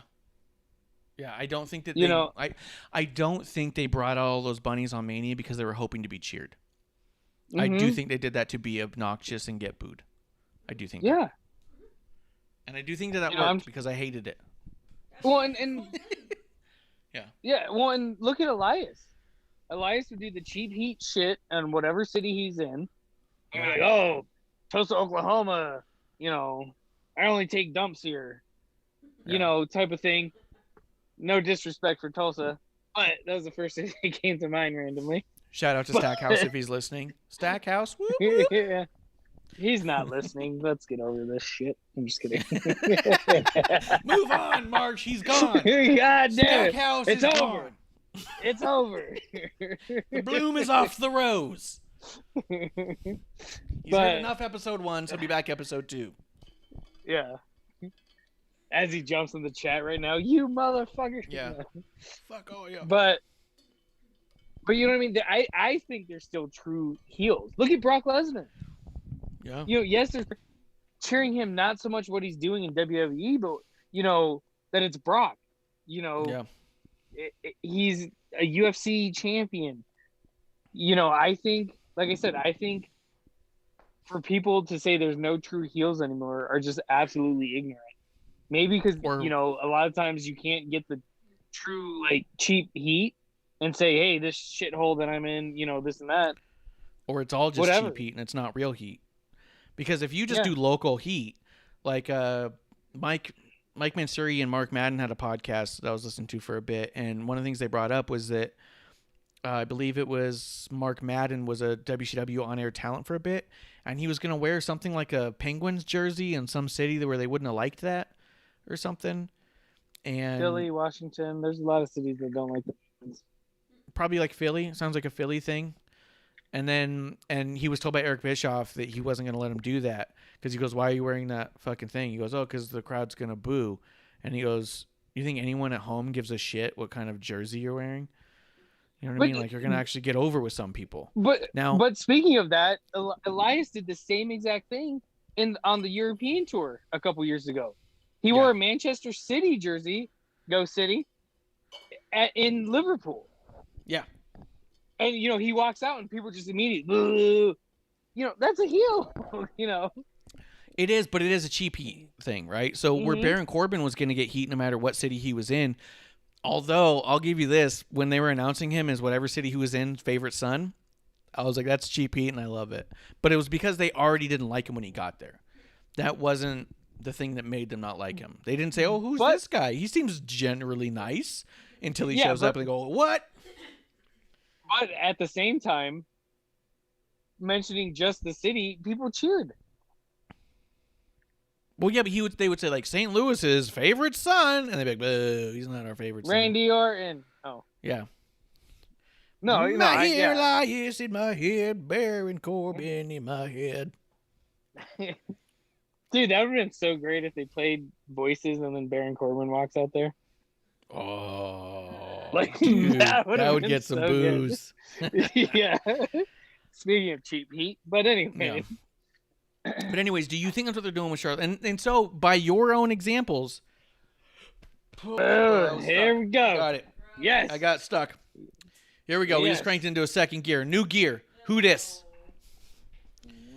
So, Hit second gear like Matt Riddle. yeah, I do. Like Scooter. So, by your own definition, just because other companies don't have real heels doesn't mean WWE doesn't. Do you think this is a real heel tactic? Do you think Charlotte was doing that, saying that to get people to hopefully turn on her who otherwise would not be, to get her to lean into the fact she's getting booed by half the crowd anyways? Do you think we can get the other half to boo? What if we toe the line, that razor blade edge, thin line of racism and entitlement? Am I Another just crack an reference? asshole? Oh. Yeah, just more of that crack. My cracking I've been having. Do you toe that line, that super razor edge line, that between being entitled and a dick or being actually racist, and just talk loudly to your old tag team partner and talk slow and say you don't understand them because maybe they're talking too fast? You can talk yourself out of it, right? The bad guy always thinks they're right. I didn't say I couldn't understand her because she didn't speak English. I said I couldn't understand her because she screams too much. You know what I mean? Like, you could always go that way. Do you think that's what we're trying to do here? That's always been my gripe with Asuka. Okay. I've said it before, right? I don't like the way she talks, and you guys are like, ugh, and I'm like, no, it's her delivery, not her, accent. But anyways, Yeah. I hear you. I think they are going for heel, but I also think that there's a couple diehard fans, just like when Hogan turned, that are like, well, Hogan's still my favorite because he was my favorite back then. And I can see a lot of Charlotte fans being, like your buddy that you used for an example, Lures, you're like, hey, they're sensitive with a lot of, things going on in America today. And she blatantly does it. And he's like, well, no, that's just, and made up an excuse for her. Yeah. And, I think the fans, and there'll always be fans for heels. Yeah. But I think, like I said, I think a lot of the Charlotte is just residual from before. Yeah. And I think this is, not 100% straight turn like we see a lot of times, because since she did miss and everything else, I think they have to take smaller steps. You know what I'm thinking? Kind of just hit me. I think the reason people go, "Oh, I think this is the real her right now," is because she's been doing this kind of shit while she was a babyface. Like the fact we just said she did this shit when she was the tag champion with Asuka, and she was like, "We're friends, right?" It's ingrained in our mind that this is part of who she is, and when she leans into it and makes it real obvious and starts screaming stuff, it really cranks that up a little bit. This could be just as far from the real Ashley, as they say, as anything else. It could be 100% character, but just so layered in time frame of, if I do this now, then when we break up and I lean into it, people are going to think it comes from a real place. Yeah, and it's going to be the same thing with Drew. Yeah. Oh yeah, when Drew turns, this is the real Drew. Yeah. Oh my God. This is the real Drew. He's channeling himself. Well, we've been saying the whole time that he's a heel. Yeah, he's a heel. Absolute heel. All right, well, let's finish up SmackDown. Yes. And get to Raw. On SmackDown, so we went from the Bayley thing. Oh, what did you think about the Bayley segment? I don't like Bayley at all. Bitch. I'm just kidding. I just wanted to get some quick heel heat from Marsh. Boo! Boo!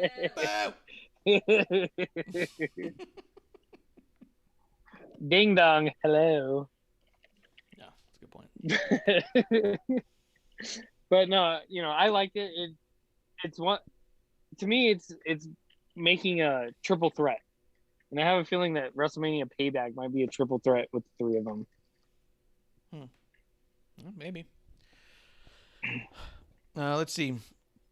So after that, it comes back to the Street Profits.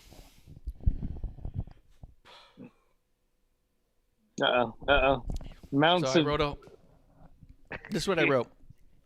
They started the match. It goes to commercial break. Comes back from the match, and I have no notes after that except for Pat.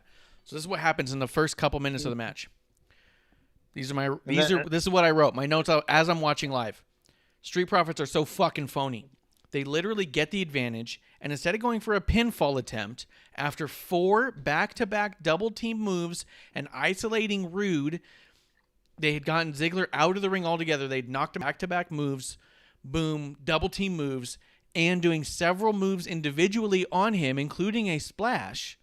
Dawkins and Montez literally roll out of the ring to find a camera, look directly in it, and scream, "We're live! Yeah! Yeah! We're live!" for 10 full seconds as they lead into the commercial break. It reminds me of people that have never been on TV. Yes. Like the Jumbotron where they're like, It's exactly like Jumbotron. This is Jumbotron 101. And my final note on them was, fuck them. They literally beat the shit out of the tag team champions on their tag team title match. Isolated them. Did great tag team maneuvers. Had the one up on them. Did a bunch of shit to Rude, so he was pretty much dead and flattened. Steamrolled him, and then say, "Where's the camera? Where's the camera? We got to scream for 10 seconds. We're going to lead into commercial." What the fuck? We're looking for those. We're looking for those likes. They want to get clout. They really want that to be a GIF. Them just looking into the camera going, "Yeah." Yeah. To me, because I was worried, because I thought for sure, as much as, we only wear gold in this family, which I like Bianca. I hate she said it, but whatever. Yeah. I thought for sure that Street Profits were going to win. I thought there was a good chance, and I thought this was the moment they would do it. And I was like, oh shit, they're going to go for the pin. They're going to go for the pin. And then they don't. They rolled out, and I was like, fuck these guys. Fuck. And see, as much as I don't want them to be champions, if they went for the pin there, I would have been like, all right, they got it. They didn't. And then when it went to commercial, I was like, wait, are they going to win? Then I started doubting it. And to me, this right here is a perfect example of taking one step forward and 2 steps back, because it takes away all of the legitimacy out of the sports aspect. 100%. I thought it absolutely took away all the legitimacy from them. 100%. And the second they Yeah. did that, I was all like, well, they better fucking lose now. And I was like, why Yeah. isn't Corey or anyone saying, oh, they might regret this? No one brought it up. They just go, yep, this is cool. This is funny. Well, Corey wasn't there. Corey's but, not there. Yeah. Yeah. But I was like, why is no one saying, oh, they should have gone for the pinfall. They might live to regret that move. You know what I mean? Like, they're too busy showboating, but they didn't. Yeah. And then they Well, see, showboated. and then I that's- wanted them to lose. More than anything. That's one of the only aspects from AEW that I've noticed that I actually like is during championship matches, I've noticed people have gone for quick pinfalls. Like, hey, if we can sneak one out, get a quick win, hey, we're champions. You know, I mean, and you might be talking about a different AEW than I've watched because I've literally seen and heard Jim Ross even say, someone's going to have to go for a pinfall attempt if they're expecting to win this match eventually. Well, I also haven't seen AEW in like a year. Oh, that could be. You maybe just saw one match, one or two matches. Oh. Because that was a huge problem. They were having like 20-minute matches, 25-minute matches, and the first It was just pinfall attempt would be spot 10 to fest. 15 minutes in.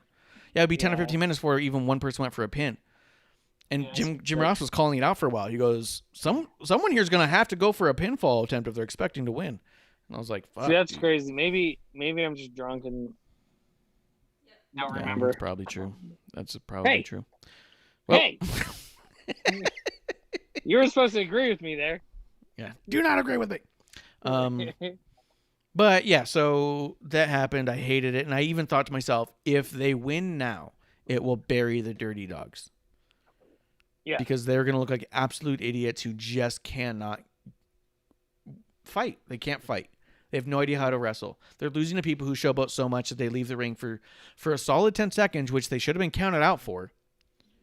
But they're out there just showboating to the camera because they're going to commercial break, and it's all fine. And I was like, fuck. Well, ridiculous. they went to commercial break. In my eyes, they were outside for 3.5 minutes. Yeah, so far as I know. Yeah. But Yeah, that the does other bring us thing- over. Go ahead. Wait, the other thing I was going to bring up real quick that I haven't seen one person mention it, and I thought it was absolutely hilarious, was Dolph Ziggler's hair extension. Yeah, that one braid. Yeah, I loved it.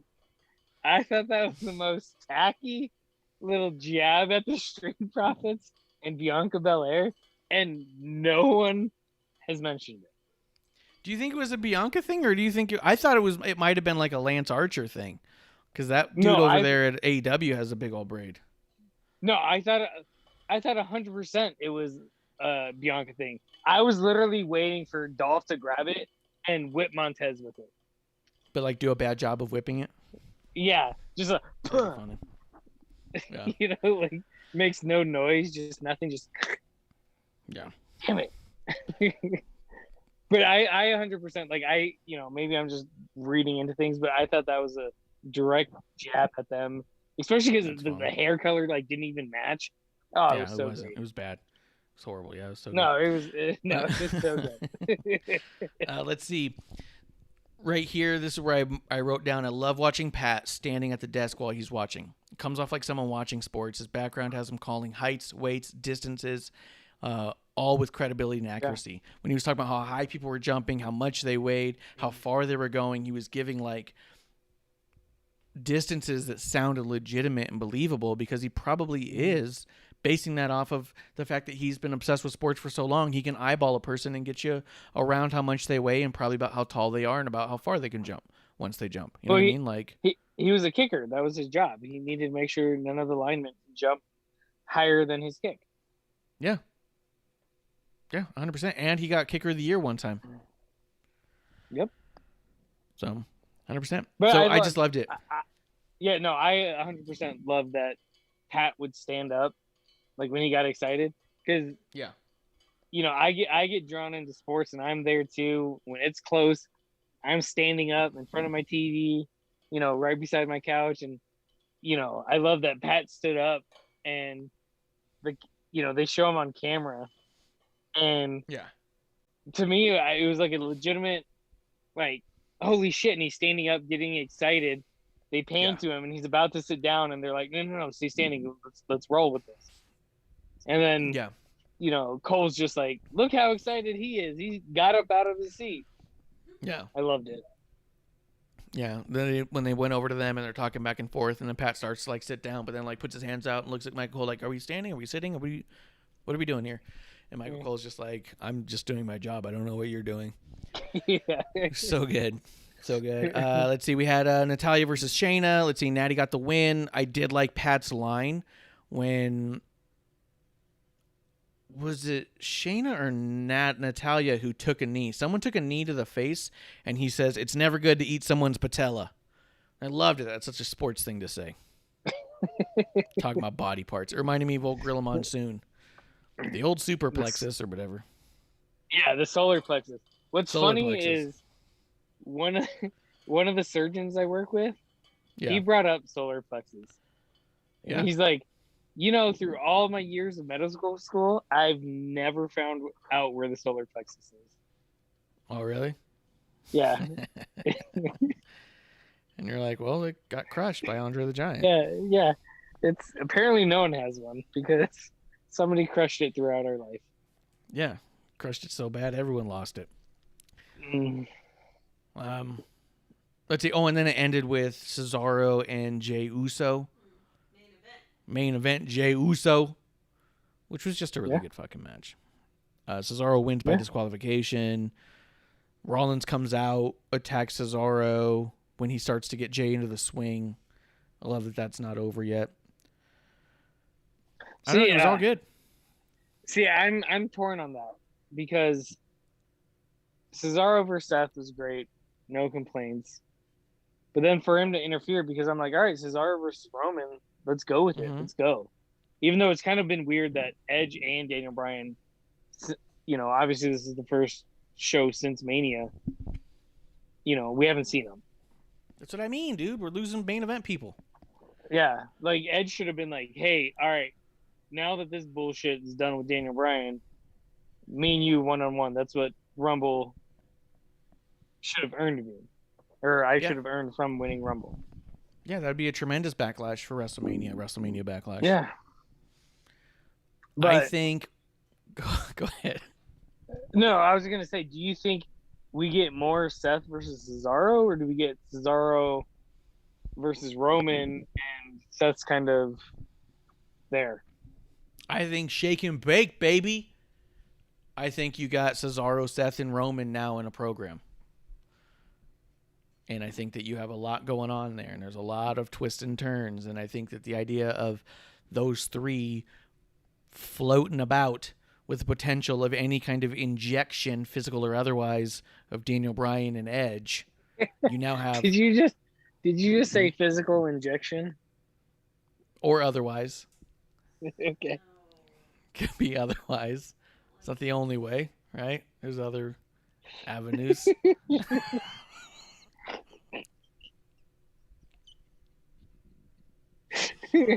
So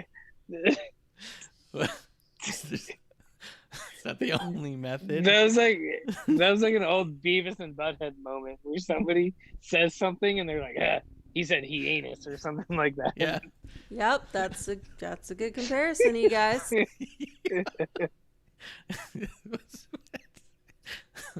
Fire. Fire. But you have now the possibility of Seth, Roman, Cesaro, Edge, Daniel Bryan, all in a main event scene for the foreseeable future.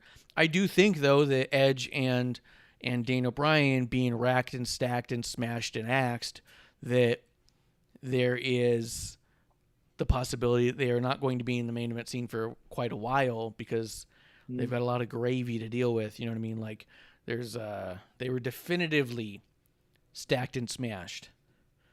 Yeah. Yeah, you know what I mean? So I think that ultimately you end up with these three, Seth, Roman, Cesaro, and I think you have a little bit of the floating nuggets, as it were, of Edge and Daniel Bryan. I can see that. Kuro's in the chat. So I don't have anything else to say about SmackDown. Do you? No. Okay. I loved it. Let's move on to Raw. On our way to Raw, Kuro does say, he goes, I don't mean to derail. Of course he does. I just read that. That's hilarious. Yeah. Of course he does. That's the point. If you guys want to derail the show, twitch.tv/wrestling on the rocks. If you've noticed, we're very good at staying on track anyways. So Sure. you'll Did be you go hard down pressed. the Wikipedia hole right now? We just Yeah, which hole were you in? And Yeah. We'll see what hole he was circling, but Kuro does mention, I don't mean to derail, but holy cow, Vince McMahon's mother is still alive. She's 101. She's mostly robot at this point, I believe, guys. Like, she's bionic. There's no way that Vince doesn't live to 235. Yeah. That's He has amazing. to. How old was his dad when he died? His dad, I thought, was like 70 or 80 or something. Like, maybe I'm off, but it's remarkable. I hope she went to WrestleMania this year. No, she's 101. Keep her away from everybody. You don't should think be she in a likes bubble. WrestleMania? Just like, No, she can watch it from her home, but she needs to be like the Bubble Boy. Remember that shit in school? yeah. What would they say if we up and ran away? What? That's the John Travolta version. It was before Jake Gyllenhaal got his grubby little hands on Bubbles. His father was 69. 69.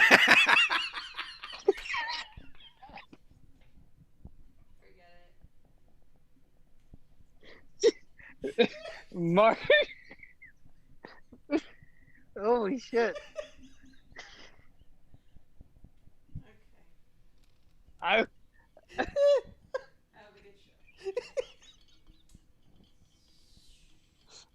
I was gonna say something, Yeah, and Marsh's reaction just fucking killed me.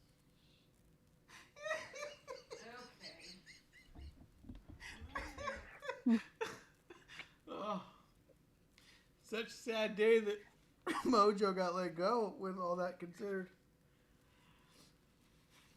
Go ahead. Go ahead. Oh, you guys get mad at me for derailing the show. Producer out here throwing out jokes like that. Killer. No. Oh, it's all good. All good. Kuro says it best. His dad died at that nice number. The next one. Yeah. Noise. All good. All good. Go ahead. I was literally gonna say something, and then you bursting out in tears just fucking ruined any train of thought I had. Yeah. Well, we are talking about Raw. We were talking about Bubble Boy, just John Travolta. Let's see. Kuro says, also not really known, but Vince's brother passed away in January. Yeah, I did actually hear about that back when that happened. I think we did a cheers for him. I believe it was on episode 1. But that does bring us to Raw. And Adnan Burke opened up the show saying that we're going to be seeing a lot of good things, a lot of great matches. We're going to be following up on some storylines. And then there was just like a really long pause where no one said anything. And I was all like, someone's getting told a lot of words right now in the old headset, I'm sure. But he 100% said they were going to be following up on some storylines here on Raw tonight. And dude, honestly, if it was like probably 15 seconds, it felt like 45 minutes of just no one saying anything. And then Corey Graves just saw like, and here comes Drew McIntyre. Like, Mm-hmm. It was rough. It was rough. Yeah. Every time I hear But- those swords going off, ugh. Yeah. Swink, swink. Drew and his sword. His gift, Vince McMahon's sword. He comes out. Kuro says Adnan Virk fear for his job. I think it's possible. Here's another thing he did this week.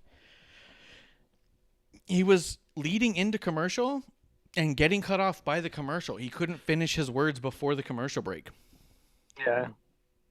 There was like one, I think it was Randy Orton and Matt Riddle. And as Randy Orton's like walking towards the camera, because they're all like up next is Matt Riddle versus Randy Orton on the thing. he was all like, and this is going to be really interesting here. We're going to be seeing a lot going on, and this match is coming up. We got Randy Orton going up against Matt Riddle. And I was like, what the fuck? DJ cut off. Yeah, did no one fucking... And then it was just all like, I want crinkle fries.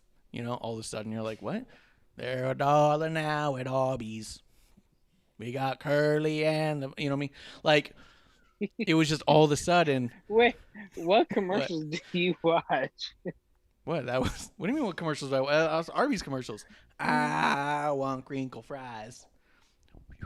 It's his favorite. There's $1 now at Arby's. We got curly and you know what I mean? Like that's the thing. And I was like, where the hell did Vert get cut off? Does he not get counted down? I thought he came from ESPN. Do they not have commercials? They don't got Arby's sponsoring them? No Grubhub? He came from MLB Network. I have a picture of him with an ESPN sign. Is that not the same thing?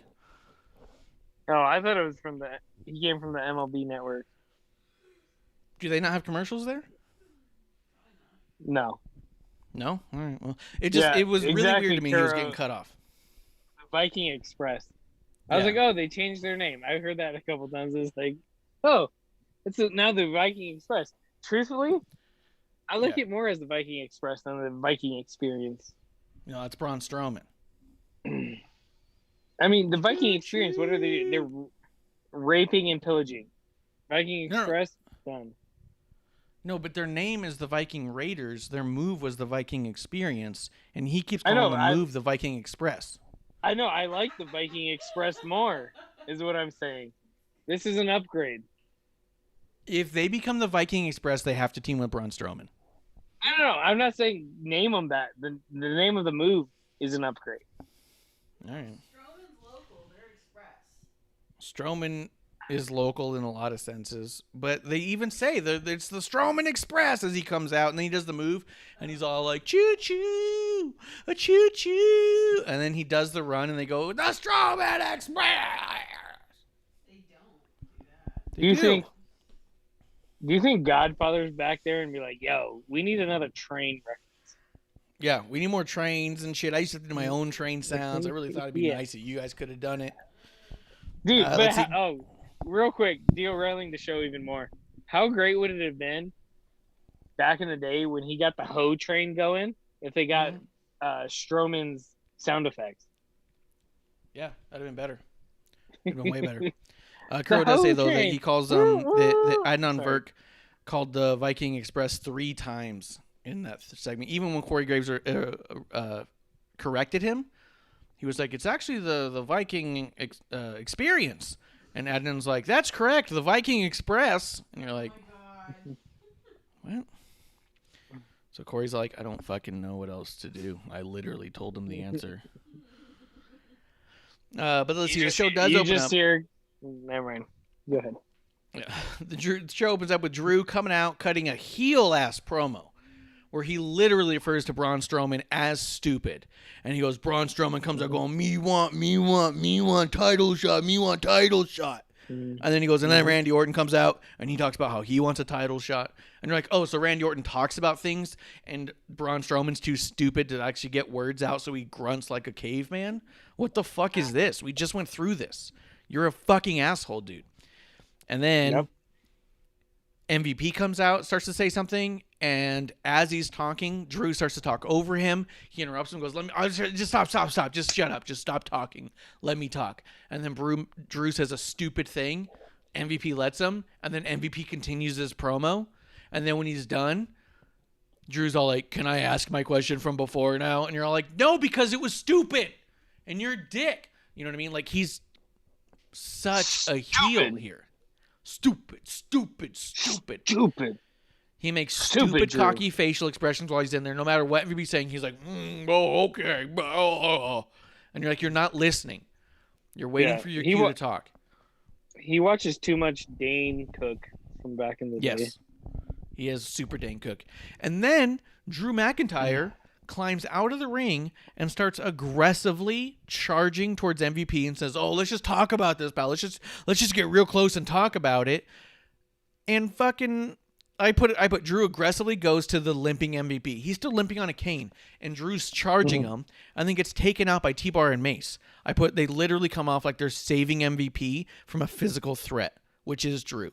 And I'm supposed to somehow believe in any of this that Drew's the babyface? He just charged at a limping dude, a manager. But he's the good guy? Because he's not getting what he wants? He can beat up managers who are fucking limping? You know what I mean? What'd you think of all that? Yeah. I thought it was weird. Like, you know, more weirder than Drew's other shit. But yeah, he's, you know, trying to beat up the one-legged man in an ass-kicking contest. Yeah. Like, big fucking tough guy. Yeah.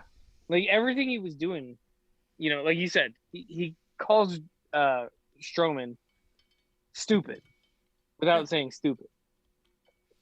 And then, later in the night when that whole shit comes out, oh, God. Creative stupid. And that made me more mad because, like, he just spent the beginning of the show talking about how fucking stupid you are. And now you're being like, I could help. Dude, when he runs out there, all I can see is fucking Shane McMahon with his arms out like Jesus, like, told you. Yep. I was right. Yeah. Look who was right. Yeah. Like, that was the stupidest shit I've seen. And a lot of stupid around it. But anyways. Wow. Yeah. Drew going out there, going after MVP. You know, I thought Bobby was going to come out. Mason T-Bar come out fine. You know, it's whatever. And last week, Drew threatened MVP too because MVP was out there by himself. And as he starts to say something, Drew goes, I'm going to stop you there and tell you to watch what you say next because Bobby's not here to save you. Why are you threatening to kick his ass? Yeah. Because of what he's saying? His words hurt you too bad? They hurt your fucking feelings? As the real man of Raw said, Becky Lynch, I don't care about your stupid feelings. He comes off so goddamn butthurt all the time. It's fucking ridiculous for a babyface to be threatening managers who are limping and come off as the good guy. Watch your fucking words because your big tough guy's not here to save you from me, the big tough guy who's going to kick the shit out of a guy with one leg because I'm tough. Yeah. What the fuck is that, dude? Randomly, Kuros' real quick, Go ahead. in Kevlar's closet, have you guys ever seen a cargo shorts pocket on a kilt before? Because I noticed on the left, this with Drew. left or right side. Yeah, Drew has like a pocket, like a cargo shorts pocket on his kilt. I always thought kilts were just... No, it's on the side. That's weird. Yeah, I don't know that. I didn't know that. Excuse me. But, you know, kilts normally have like a, you know, an old-fashioned fanny pack, if you will, like on the front that I've seen before. But he's got like a cargo shorts pocket, like on the side.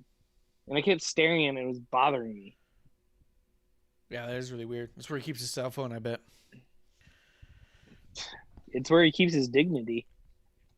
Yeah, well. Kuro says, must be McIntyre. His kilt has pockets on both sides. What the fuck is wrong with him? Yeah. But it looks like somebody just fucking cut up cargo shorts and then put a skirt around it and is like, all right, it's a kilt. Yeah. Kilt, no. He says it's where he keeps his balls. So Kuro said in the chat. No, Jinder has his balls. Oh, that's a good point. Dude, and Jinder looked fucking good. When at the WrestleMania stage, when they showed everybody, he was back there, he was bald, he was jacked. I was like, come on, Jinder. Come beat the shit out of Drew for me. Then we had a backstage segment where Drew demands a match with T-Bar and Maze. Pierce says, you need a tag partner, and Drew's like, I don't have friends. Everybody hates me. I'm a good guy. There's no I'm gonna fucking eat some way worms. Yeah. Yeah, It was I love fucking that. weird. I love that Corey said that. Yeah. Where he's like, is he so disliked that he can't find one tag partner? Yeah. And I was like, yes, that's true. Yeah. Yo, and then was it 2 weeks ago when Bobby was like, anyone who takes out McIntyre, so McIntyre runs into the babyface locker room and starts throwing around the baby faces and getting in their faces and talking down to them. And it's like, you're the big fucking locker room leader who's teaching respect to everyone. That's what you keep fucking saying. That's what you said when you saw Shawn Michaels come out there the one time he helped you win 4 times in a row. Like, what the fuck is this? Like, none of it adds up. No, it doesn't. And that's why, like, when Drew was talking to Adam Pearce and he's like, hey, you need a tag team partner, I so bad wanted Ricochet to walk by and just, like, look at him and just, like, shake his head and keep walking. Dude, the whole fucking babyface locker room should have walked by him like it was a fucking parade, just giving him the middle finger as they walk by. Just whoop, whoop. Nah, nah, nah, you, nah. Nah, nah, nah, nah. Hey, hey, hey. Yeah, 100%. Let's see. That was me. Yeah, 100%. I don't like none of that makes sense. That's my biggest problem with this tone deaf Drew McIntyre is that he's not presented like a big hero. You know what I mean? Like when Roman Reigns was the babyface that nobody wanted, he was tagging with like Undertaker. Yeah, he was tagging with like John Cena. He had the support. Yeah, he had the support of, you know, the legends of the locker room. Yeah, and Drew doesn't have that. And why we keep saying Drew's a face? Not we, because we keep saying he's a heel. Why WWE keeps saying Drew's a face? It's like blowing my mind. I know, dude. It makes no fucking sense to me. I don't get it at all. I was like, he is definitely represented as a bad guy with no friends who beats up people who are smaller than him. He picked a fight with Ricochet. Yeah. Out of everyone in that locker room. Yeah, he's like, I want Ricochet. The fuck is wrong with you, dude? Like, I don't. Who's gonna sell for me more? Ricochet. Done. Right? Yeah. Who do I have a 200-pound weight advantage over? I'll take him to prove my point. What the fuck, man? It doesn't make me any and you, sense. Gilbert. Yeah, let's get it. It's about time. That was followed immediately by Cedric and Shelton Benjamin against the Viking Raiders, which I think we've already talked about that match enough. To be quite honest, it was fine. It was a good match. I don't know I don't know why or what, or I just don't know where we're going with this. It really almost feels like we watch 2 house show matches week to week. Like it was like, okay, they're back. We're getting them used to the ring again. Like that's what it felt like. Although I thought Adnan did a really good thing in here where he said that the Ivar's injury was almost miraculous that he recovered from. And he talked about sports medicine people, whatever they're called. He said that they were all like really impressed and surprised that he was able to come back from it the way he was. And it's like, okay, that's cool. That sounds legit. But that was to me not as legit as the simple. I mean, and maybe part of what I like about Pat McAfee's delivery about stuff is in a lot of ways, it's not only like talking to somebody who knows their stuff, but just like talking to somebody who's a diehard fan. Like when we talked about here on the show, I believe it was episode 1, right after the Super Bowl, I asked you how Tom Brady winning was a Cinderella story. And you went on a story about how it was being perceived that way. And I was like, cool. Why he was the greatest, not why he was a Cinderella story. Whatever, it's all the same to me. Because I remember Cinderella. That. No. Cinderella was the greatest. Cinderella's not the greatest Disney princess, let's be honest. I mean, my favorite was Belle. What's your favorite? You're going to say the fish, aren't you? The fish? Yeah. Oh. Ariel? No. Yeah. I was like, the fish? Know. I was like, Finding Nemo? Nah. I like Pocahontas. She's pretty badass. That's a big twist. I like it. Anyway. But the way that Pat McAfee brought up LeBron James and his son was like a passionate fan equating things.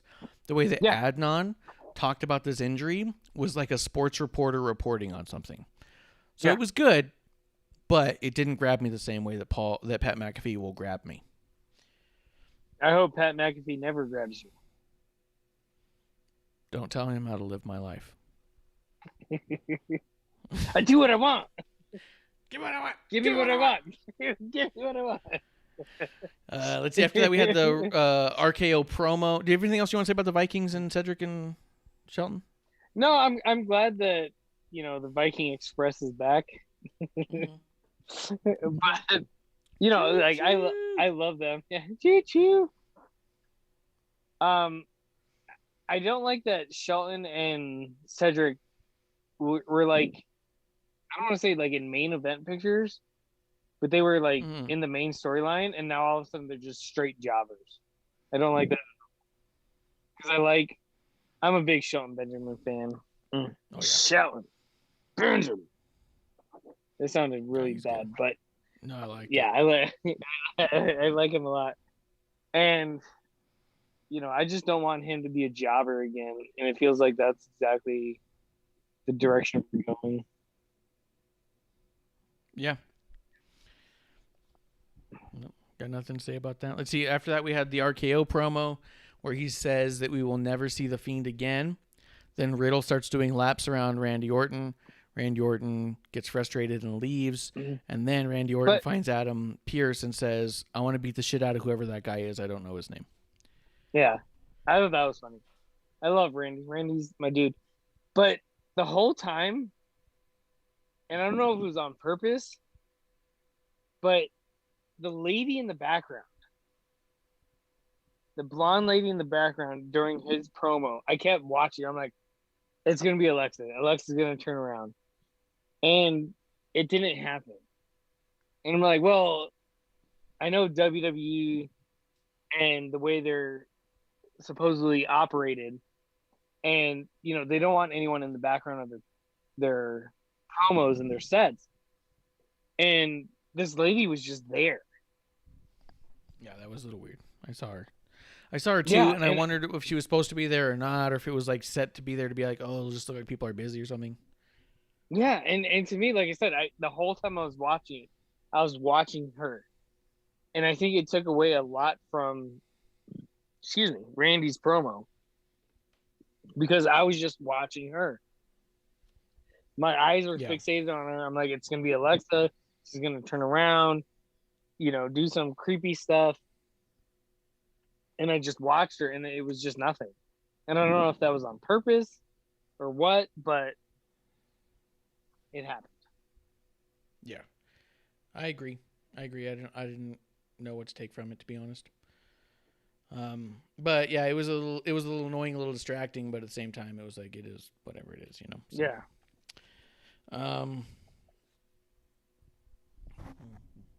Let's see. Right after that, we had the Charlotte promo thing that we talked about. Then RKO wants that match, and then we end up getting the RKO versus Riddle match. Yep. What do you think of that match, dude? I liked it. I like both of them a lot, and I like the match. The outcome, I'm more curious to see where it's going from here. Yeah. But like I said, I like both talents a lot, and I want both of them to just be pushed into the stratosphere. I was really impressed with this one. I thought this one was a really fantastic match. I didn't think it had to be that great, but it really was. It was very, very good, very good. But I think knowing the outcome, I think it had to be great to put Riddle over like that. It put Riddle over in a big way. I really liked, even in the middle of the match, Orton eye gouges Matt Riddle. The ref comes over and says something to him, or Orton just says something like, my shoulders really bother me, my arm snapped, and kind of like looks away and then starts smiling. So I love the way that he talks the ref out of thinking it was a bad thing. You know what I mean? Yeah. Like, that's good. To me, that's psychology. Those are the little things that become psychology in the match, where it's like a ref can come over and fake count all day long. Mm-hmm. But until the wrestler is interacting, and not just the ref saying, or the wrestler going to the ref and saying like, get out of here, I know the rules, whatever, okay, fine. But to actually sit there and give the ref a second and convince the ref, it wasn't intentional. My arms. Yeah. The ref's wrong. Yeah. The ref saw it wrong. Yeah. Or I realized I went too far, but it wasn't my fault. It wasn't my intent. I would never do that intentionally. And convincing the ref, and the ref goes, he's believable, he's a good guy. And then backing off. Where a lot of people think that ref psychology is just the ref counting till 4 and then stopping the count at 4 and then recounting. But yeah, great match. We did have a promo here with Sheamus and Adam Page cutting about the U.S. title. Where they decided they're going to do an open challenge later on tonight. I like Sheamus. I liked Adam Pearce here. I love Sheamus as the U.S. title holder. But again, this is one of the only times we saw a title even being talked about. Yeah. Realistically, in any way that wasn't just a parade. But that was immediately followed by Nia and Shayna versus Naomi and Lana, which was an okay match. But seemed to be more about Mandy and Dana than anybody in the match, because they come out and they show a bunch of bad clips of Nia and Shayna, and it's taking over the whole match. They're not even like doing picture-in-picture at this point. They're just showing these clips. Yeah, and I hated that. Yeah. Because it legitimately took away from the match. And, you know, from a realistic standpoint, if I was Lana or Naomi, I'd be pissed right now. I'd be like, hey, you know, you're drawing attention to you and not us. You know, like I said, if it was realistic, but it was all about, you know, power and glory versus the tag champs. Yeah. And I thought a lot of it was just unnecessary. No, this could have been 2 separate segments that were squished into one for sure. Mm-hmm. And on a 3-hour show, I don't see how that's a fucking problem. But this shouldn't be a problem. Yeah, but let's give Charlotte fucking 45 minutes to an hour of the night. Jeez, and Crow Paco. Let's see. And so they show those clips, and then Mandy and Dana end up coming out. Or they do the clips. Nia just walks away. Shayna loses the match, and the whole thing is about Nia now. And it's like, what the fuck is this? We'll come back to that in a minute. Then they showed, to me, what I think was a very telling promo here. This promo was Bad Bunny at WrestleMania, and they showed highlights from his match. They showed an entire promo he cut after the match in Spanish with Damian Priest talking entirely in Spanish. It was all subtitled. Then they went on to talk about Bad Bunny's tour being completely sold out and even showed a graphic for all that. And then they came back and they go to Miz in the ring, right? What I loved about that is how effective I think it was. I mean, let's talk Bad Bunny for a minute, too. We talked about it off air. Let's talk about it for a minute. One thing I love about Bad Bunny is I love that as wrestling fans, we all got worked clearly and easily. That once he showed up one time and the entire wrestling stratosphere said, who's Bad Bunny? Those bunny ears perked right up and went, I'm sorry, is there money over there I didn't know about? Yeah, is there a whole wave of people? Yeah. I'm Bad Bunny and I make money. How is there a pile of money in a fandom I'm a part of that I don't have my fingers in? So he gets knuckles deep up in our money. I think it's so smart. Whole fist. I think it's so smart and so cool that realistically he is part of a fandom that he realized had no idea who he was. And I think my gut tells me, just from watching the booking in general, he was supposed to do the thing at Rumble, and that was probably supposed to be it. It went over so well, and his T-shirts that they sold for Rumble sold so well. They're like, well, let's keep him on TV. He won the 24/7 title, and they thought it'd be a short thing, and that went over huge. Then he takes it on to Saturday Night Live. That goes over huge. And then they're like, well, this is obviously going incredibly well. I think both WWE and Bad Bunny saw their numbers rising, and neither one of them wanted to have that slow down. And they said, let's ride this out to WrestleMania. And I think that's exactly what they did, leading into a tour. Not that the wrestling fans did this.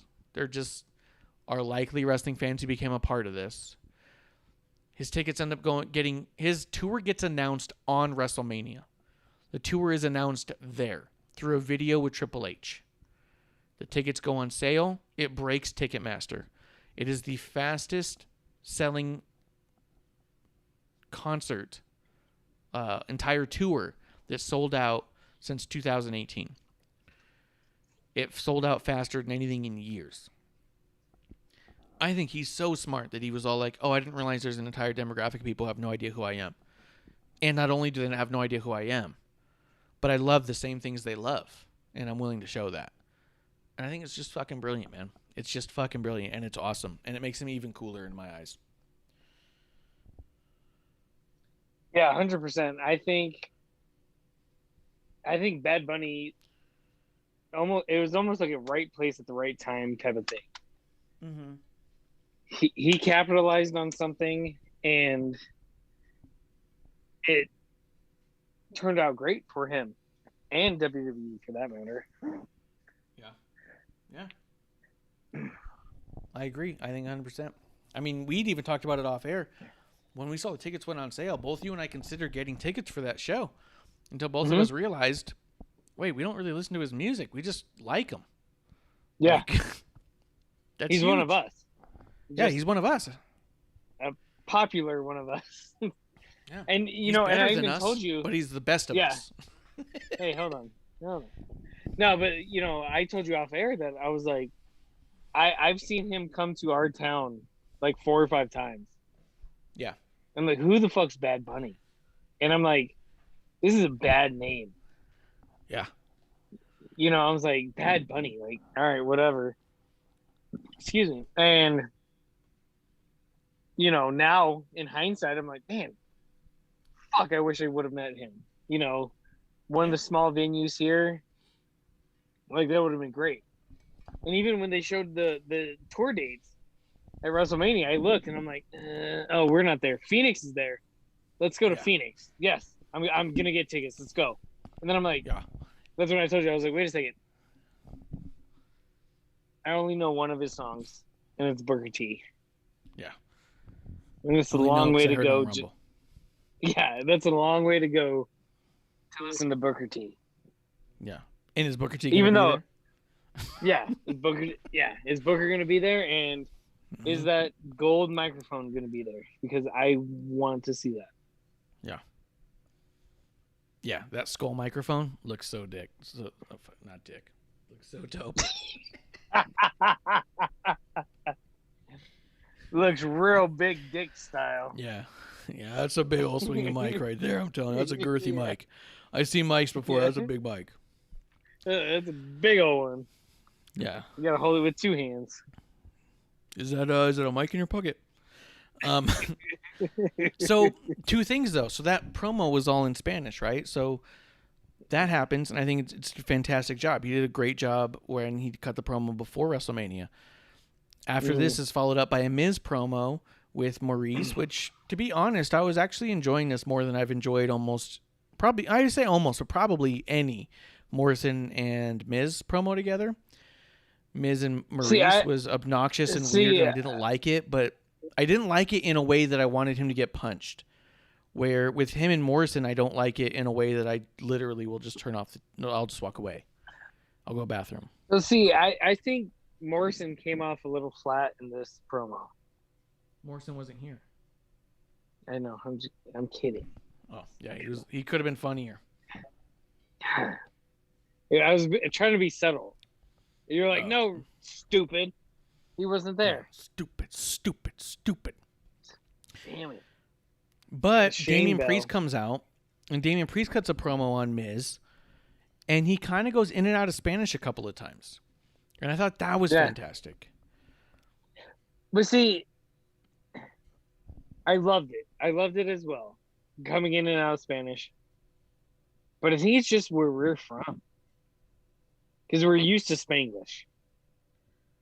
This is my mom and my nana used to yell at me in Spanglish so many times.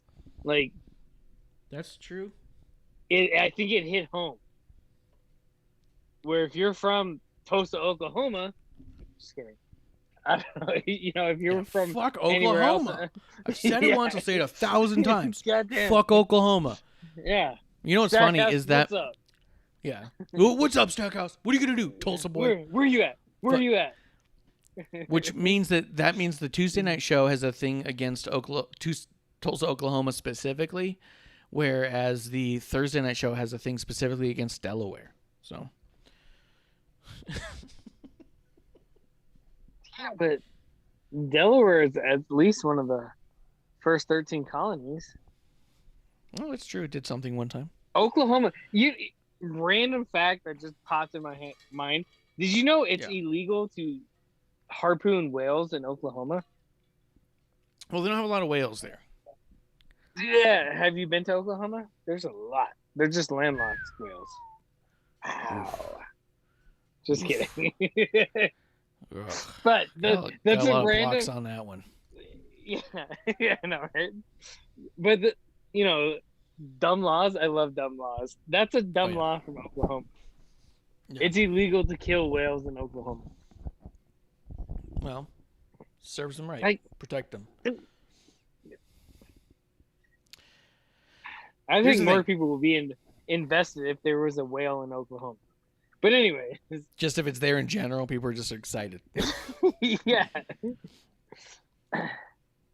But anyway, So, go ahead. So then I love that they're going in and out of Spanish that way, and not Spanglish, like you said. It does remind me of my mom yelling at me in Spanish sometimes. Yeah. They never taught me Spanish, but they would yell at me in Spanish. So Yeah, it drives the point home. yeah. Fuck. But Oh shit, I'm in trouble. My mom's yelling at me in Spanish. I don't like to kick a dude when he's down, but it's one thing when he throws himself on the ground to begin with. But to be quite honest, I think that this focus on Bad Bunny and Damian Priest and this Spanglish and the subtitles, I think it highlights the fault of Andrade and not getting over. The fact that he wanted to send out a tweet saying there are no Mexicans on WrestleMania, regardless of the fact that there were Puerto Ricans on Mexico. Obviously, Puerto Rico and Mexico are different. Whoa. But you're still talking. Whoa. But you're still talking Latin America. You know what I mean? Whoa. No, yeah. And the fact that he's trying to send out these tweets, he's trying to raise this thing. When they even said that WWE was reportedly in Mexico scouting talent, and he said so they can all sit in the back and catering. If you're going to send out these bitter tweets because you couldn't get over, because you couldn't make it work, it wasn't from a lack of TV time. We saw Andrade a fucking lot. He had mics in front of him all the fucking time. Remember there were times where we even asked, we said, why is he talking when Zelina's standing next to him? Because he didn't show up with it. Go ahead. Exactly. That's what I was going to say. And he has a mouthpiece. But the thing that pisses me off most about Andrade's tweets and stuff like that is Pedro Morales. Like, how more Latin can you be than Pedro Morales? And he's in the fucking Hall of Fame. Are you talking about the WWE Hall of Fame? Yeah. Okay. Then yeah. Well, isn't he in the WWE Hall of Fame? Probably. I don't remember his run. But at the same time, the idea being that you asked to be released because you couldn't get over and you blame the company for that. And it wasn't from a lack of mic time. I mean, for a while, he was the fucking champion in NXT with a mic all the time and completely let Zelina talk for him, which is fine. I don't have a problem with that. And you said they gave him a mouthpiece so he didn't have to talk and could get over. All he did, and it sounds shitty to say, but all he did was have good matches. He just had a bunch of good matches. They were great. Yeah. But that's not enough for fans to fall in love with you and get behind you and buy your merch. But see, this is one of my pet peeves, this, double standard that's out there. Because it's like, hey, poor me because of this. I just looked it up. Pedro Morales, 1995 WWE Hall of Fame. 1995. This is, almost 20 years ago. More so, but yes. And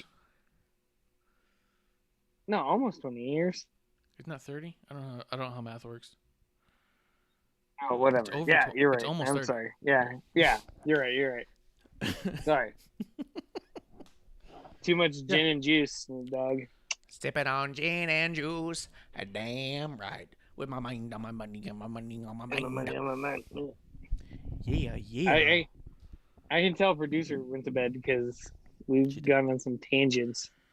Mm-hmm. But anyways, I just don't like that people put a quick scapegoat with race.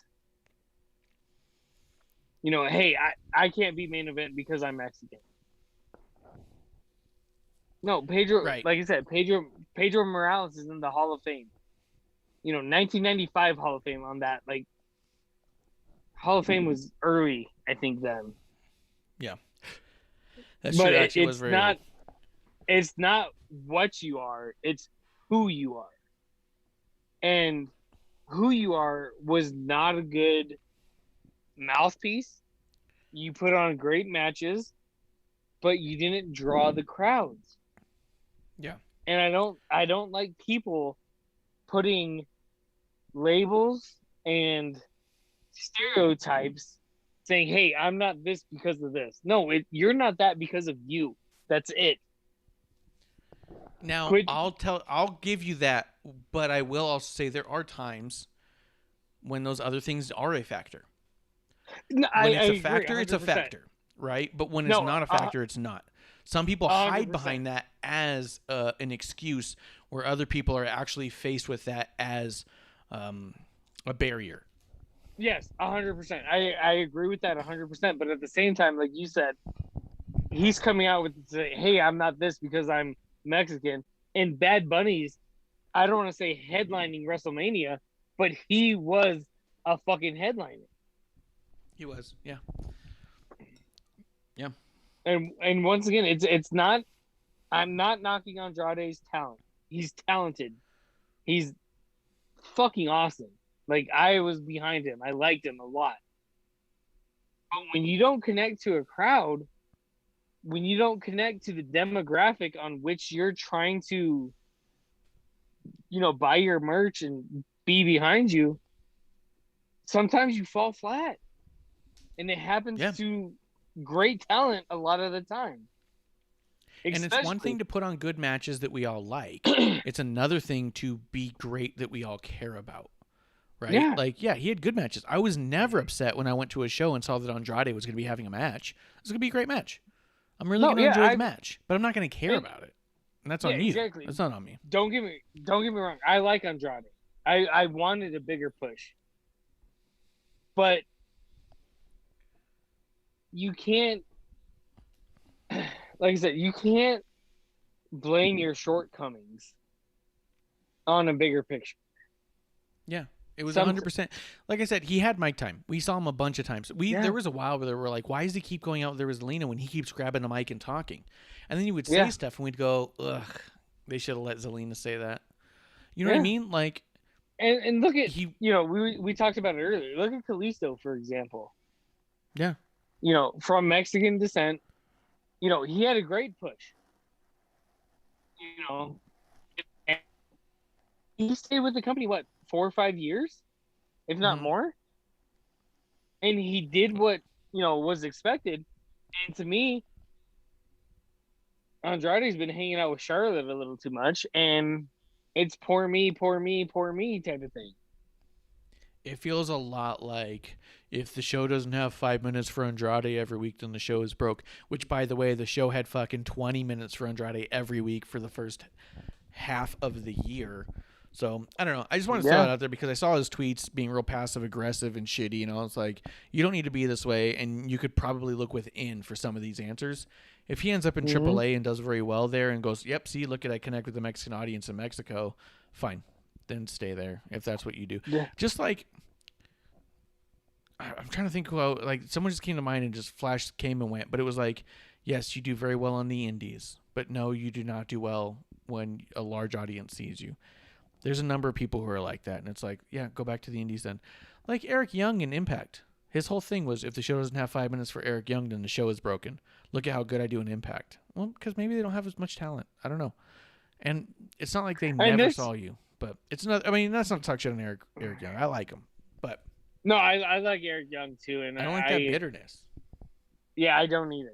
And that's the thing that gets me is that I don't think Eric Young got the full WWE push that Andrade did, but he still got a push. He's still got a decent push, more push than EC3. That's true. You know, and EC3 just fucking took it and like, all right, not my time or whatever, and all right, I'm gonna do this. When talent leaves bitter, you look at the body of work, and you look at what they provided, and with Andrade, like, and I don't want to just sit here and shit on Andrade. I liked Andrade. I wanted him to be bigger than he was. Yeah. But for him to sit back and say, hey, I'm not this because of this, that's what grinds my gears, if you would. Yeah. I agree with that. That's kind of what I was saying here is here's a big showing of like, oh, you think it's because you're a Mexican, you aren't being pushed at all. Here's a couple of Puerto Ricans who are talking Spanish, traditional Spanish. This isn't some weird Puerto Rican dialect, and getting across to the audience and connecting to the audience in a way that you just never did. Damian Priest and Bad Bunny both. Yeah, and it's not a bad thing. It's just saying that you got to sometimes not blame every fucking buddy else. Yeah, sometimes you just got to look at the mirror and be like, damn, I fucked up. But real quick, speaking of that Damian Priest and Bad Bunny promo in Spanish, yeah, I don't think that was meant to make air. Me neither. Like, there's certain things that you're like, oh, that's supposed to be on TV. Yes, cool, air it. To me, this, and audio alone, the audio quality alone means, to me, the way I'm viewing it, it wasn't supposed to be on air.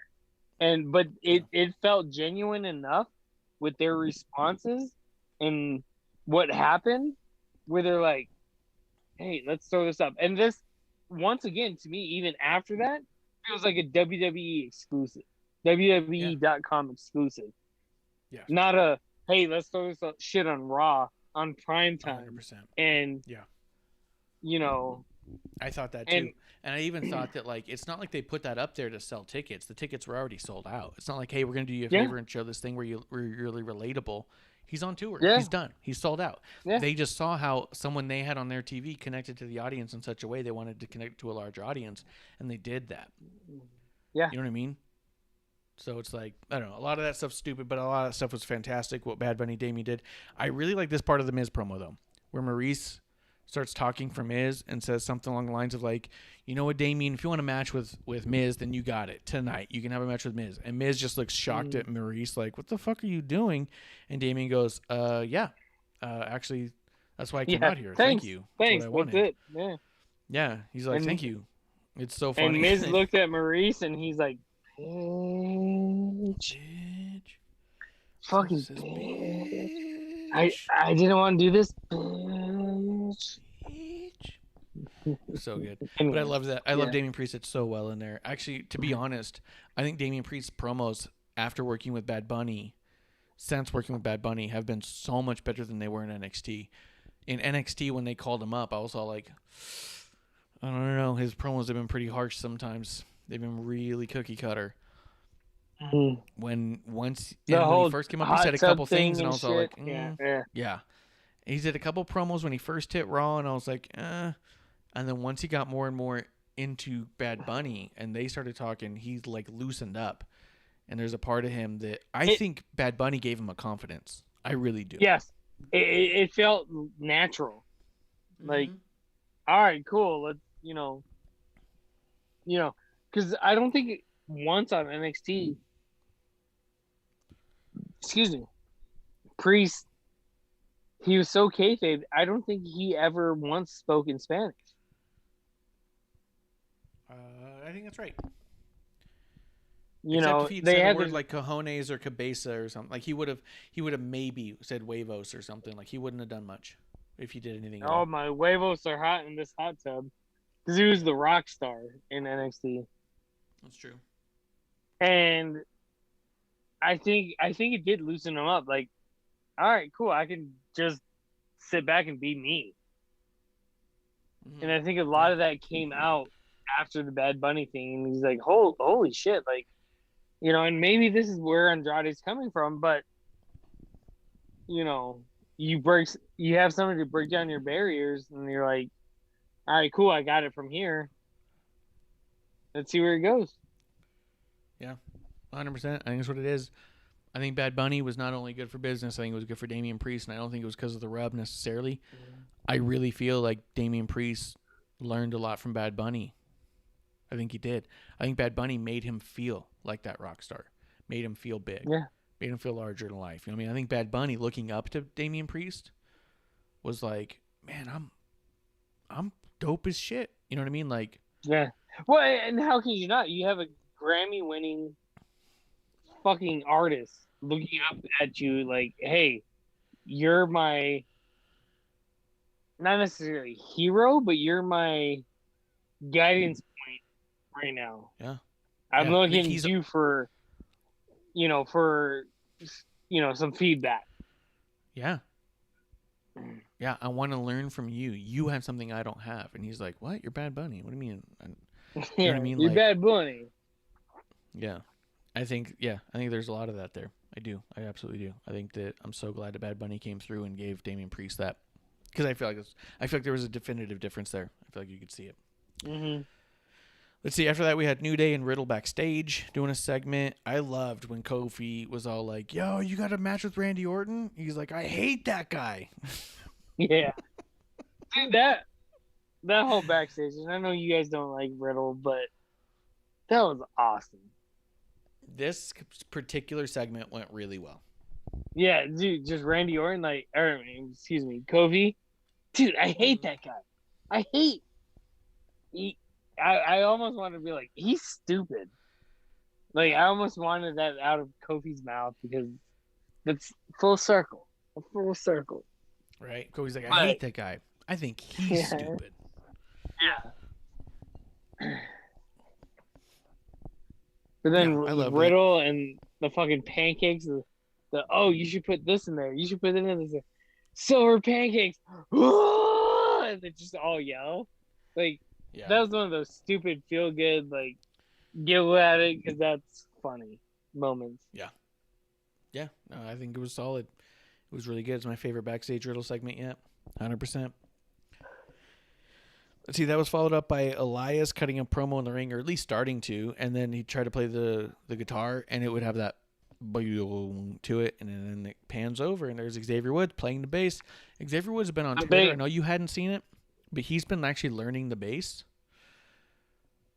and putting videos of himself playing along the songs and stuff, and he's doing okay. He's doing all right. He's picking it up. He's got, but no, he's not Flea, from Red Hot Chili Peppers, but he's getting there. And so I thought it was really cool that they utilized that in this, that they had him play the bass a little bit here.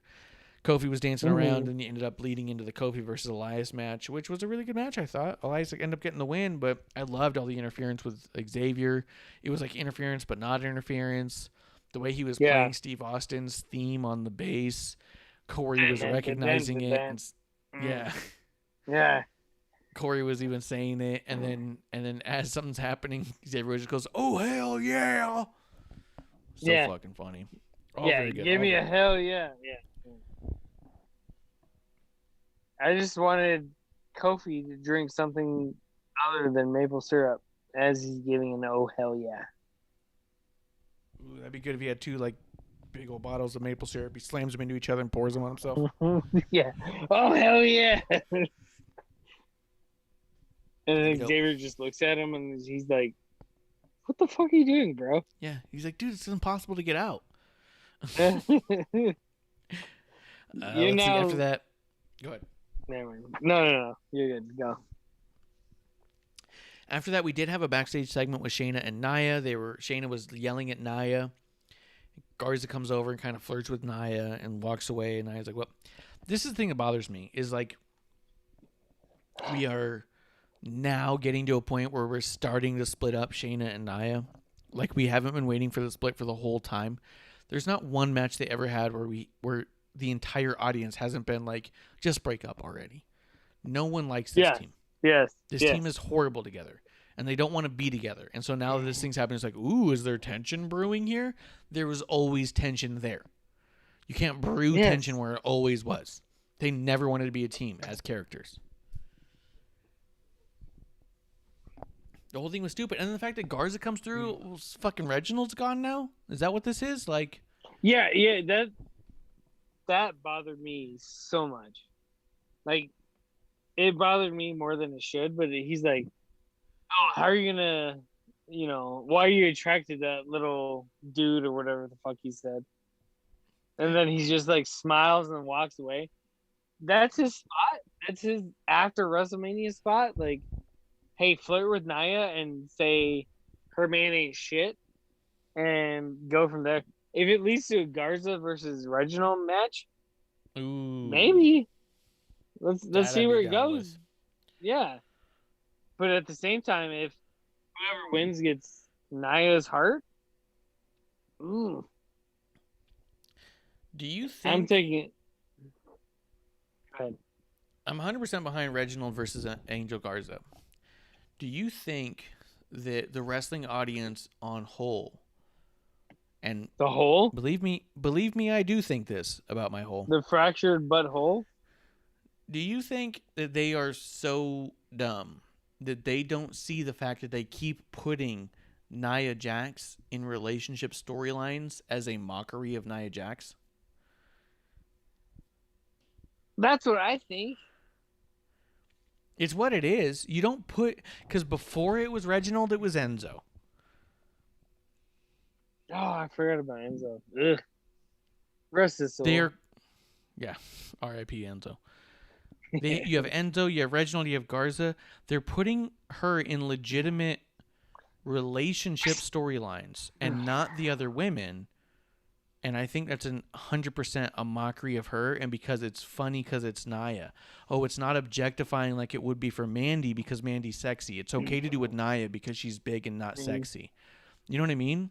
Like, that's what it is. It's patronizing. But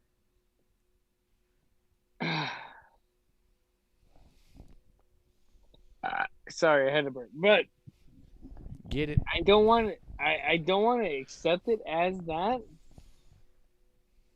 But like you said, there's a certain point where you hit where you're like, hey, this is you. That's it. Yeah, you've done this a lot. Yeah. How many times do we need to revisit Nia Jax in a relationship when we're not putting anyone else in a relationship? Because Reginald and Carmella was a business thing, and you could tell. And even the way that Carmella was like, I can't help it if men are obsessed with me. Like, she keeps a distance. Every time 100%. Nia is in a relationship, she's like the, quote, pants of the family. She's, you know what I mean? I don't know. It's shitty. I think it's shitty and demeaning, and I think that it is... I mean, as much as I have a problem with Nia, I think Nia is better than that. Then they need to be putting all these fucking gag relationships because they think it's funny to point and laugh at the small dude who likes the big girl. Like, what the fuck is that? Like, that can stop. There ain't nothing wrong with that. But There's nothing wrong with that, but that can fucking stop. If you're gonna do that shit with Nia, do that shit with Mandy. Why doesn't Dana have 3 different dudes with her? You know what I mean? Like, if you're gonna do it with Nia, dude plays in the NBA. no, she's not with him. She's with an MMA fighter now. Yeah, but either way, Dana's. Never mind. We don't know who Nia's with. She might be with an actual dude. I don't know. But I'm saying, like, the fact that they've made this a storyline for Nia several times, but they from all my avoid it years with the other of women. watching Total Divas, Nia's with nobody. Well, I mean, can't argue that. But if you're going to do that storyline with Nia so often, why is it not happening with the other women? And you have to look at it objectively. You do it with Nia because you think it's safe because she's big, so it's preposterous. And that's fucked up. Yeah, but yeah, exactly. Like, it's a feel good moment. Like, hey, look at the big girl getting some love. It's that, or the opposite. It's a big girl, so no one would believe it anyway, so it's a joke. And neither one of those is okay. Not to consistently do. You don't say, oh, the big girl got a win because she finally got a guy. That's fucked up. And you don't say, oh, we can keep doing it because it's a big girl. No one's going to believe it anyways. It's just going to be fucking funny shit. That's not okay either. If you're going to do this with Nia over and over again, you should be doing it with the other women.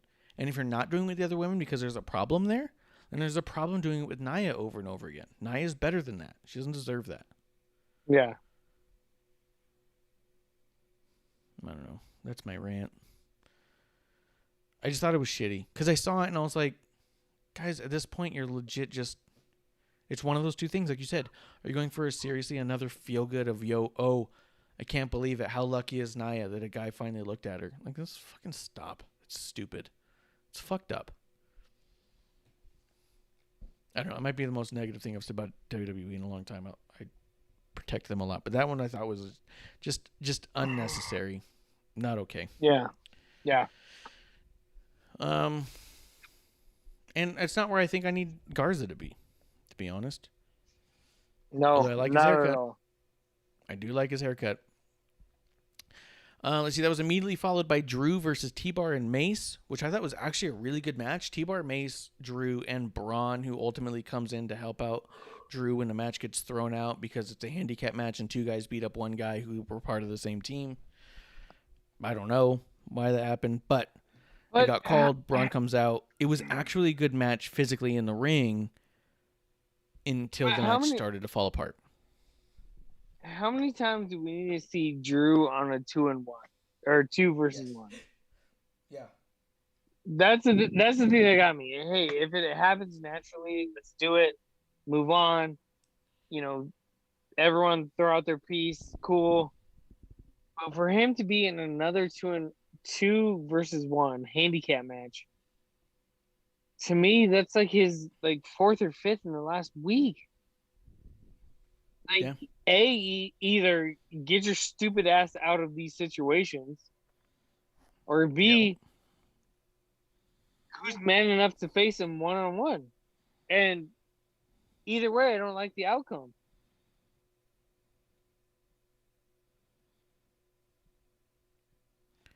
Yeah, I agree 100%. I don't understand any of this stuff or why it has to be this way.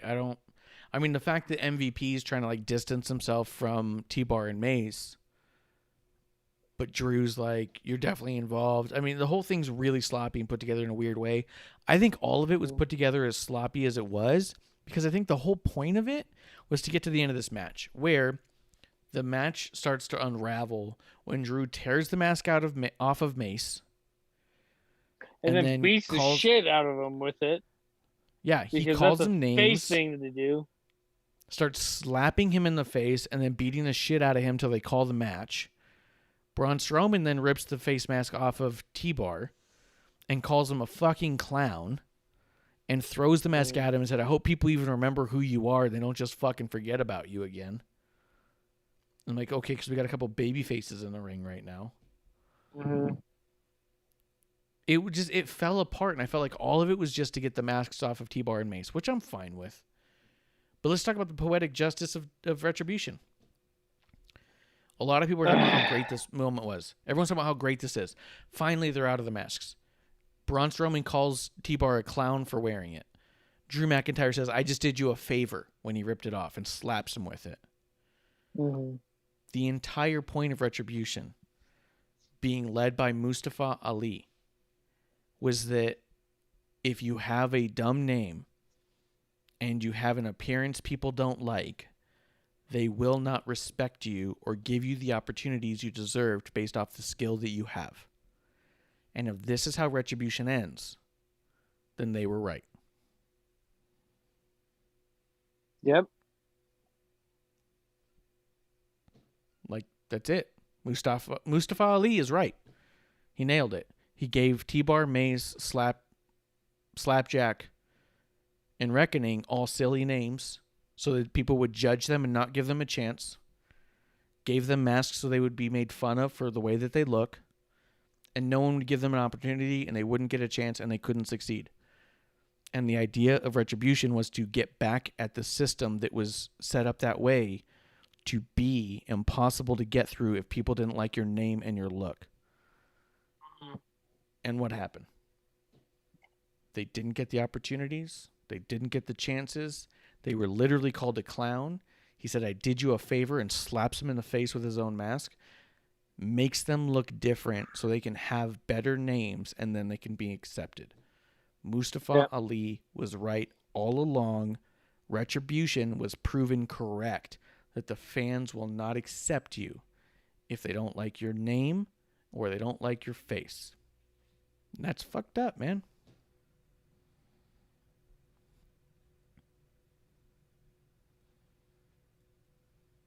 Are you still there?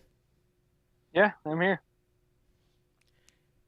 What do you think? I think it's poetic justice. I think as artful as Retribution is, because I've defended it a bunch of times, 'cause I do think it's a lot of art. I think this might be the most artistic moment of it all.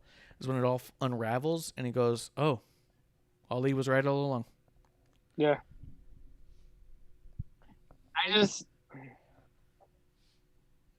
don't know. I'm torn on the demasking of them from the same standpoint that they're just not like, holy shit, that's, Dominic Dijakovic and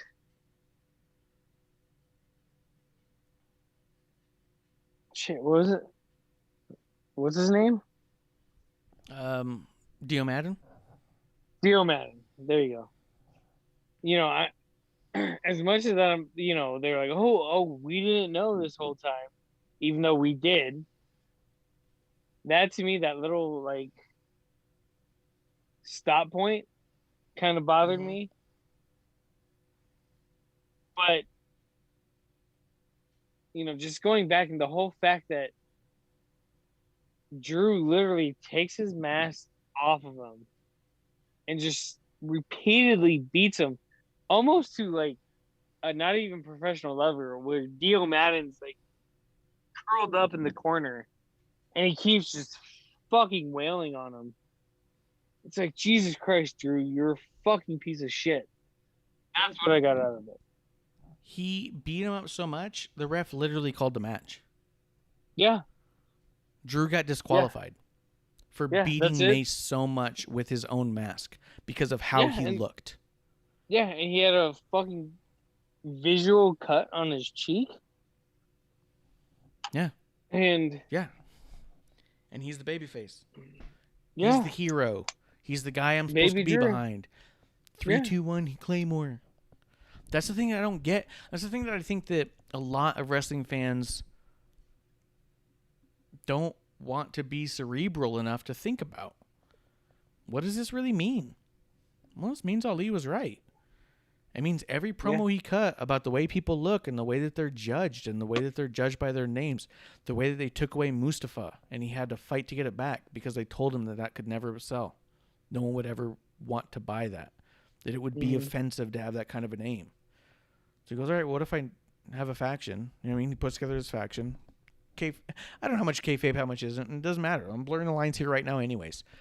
The storyline is Mustafa puts together a group of disenfranchised people who felt like the system never was backing them to begin with. Laced them up failing them.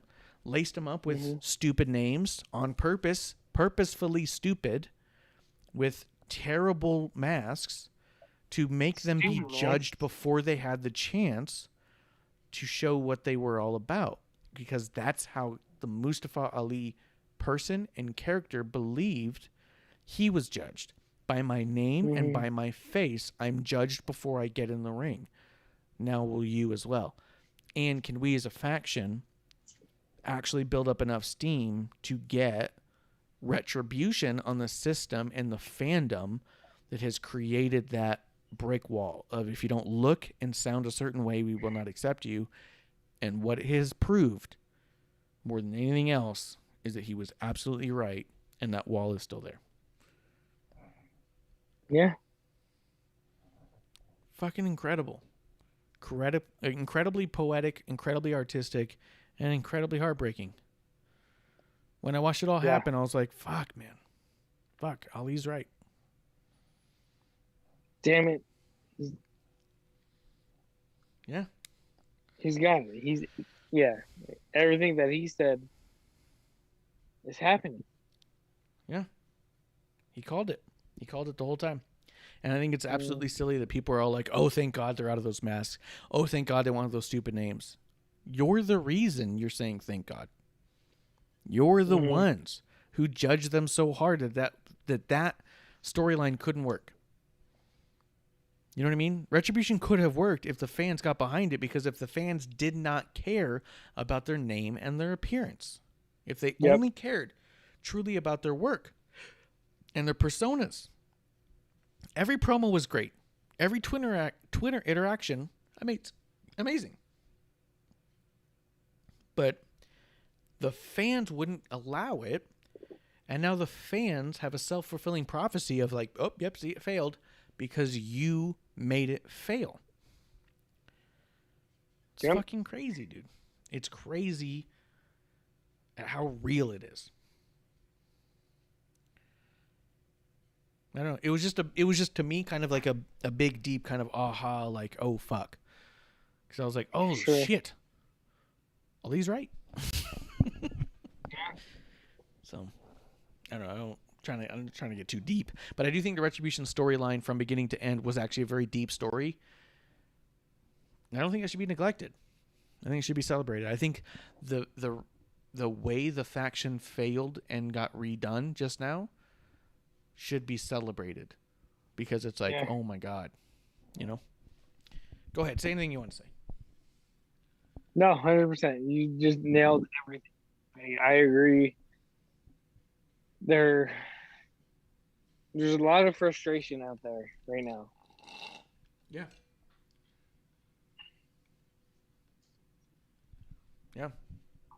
There is. And sort of like how we said before, sometimes you can blame the wrong thing for your failures, and sometimes you can identify the failure being because of the same thing.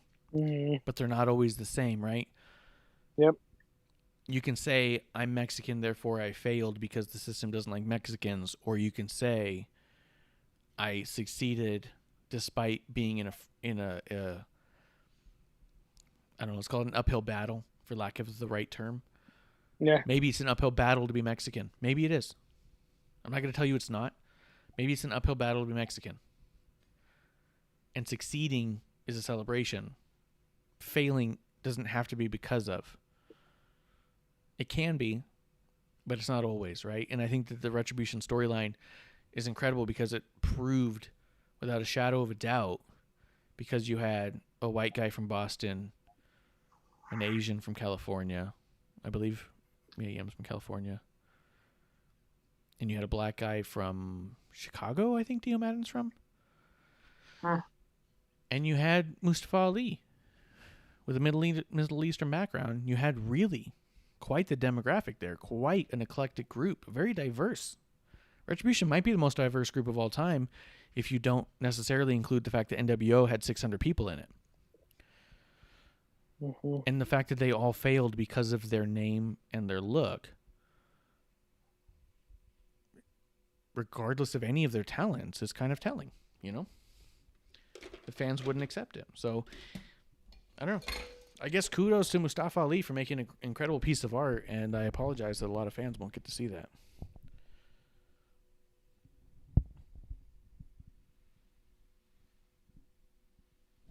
You there? Yep. Still there? All right. Sorry, I didn't mean to go on a deep diatribe about all that. Let's wrap it up. Yeah. Let's get towards the end here. Do you. I mean, it's one of those things. Early on, I was like, there's a lot here, and every time something would happen, every time there was a speed bump, I was like, okay, I hear you, but there's a lot here. And then watching it all come to an end, I was like, wow, there was a lot here the whole time. You know what I mean? And so it's just one of those things. It's not like an I told you so. It's a fuck. I wish this. None of this was true, but here we are. Yeah. Let's see. We do end up after that with Miz versus Damian Priest, which I thought was a really good match. Damian Priest does get the win. I don't have a lot to say about that. I liked Maurice's interaction. She looked great tonight. Monday Night Raw, whatever, but I don't know. I don't have anything to say about the match unless you do.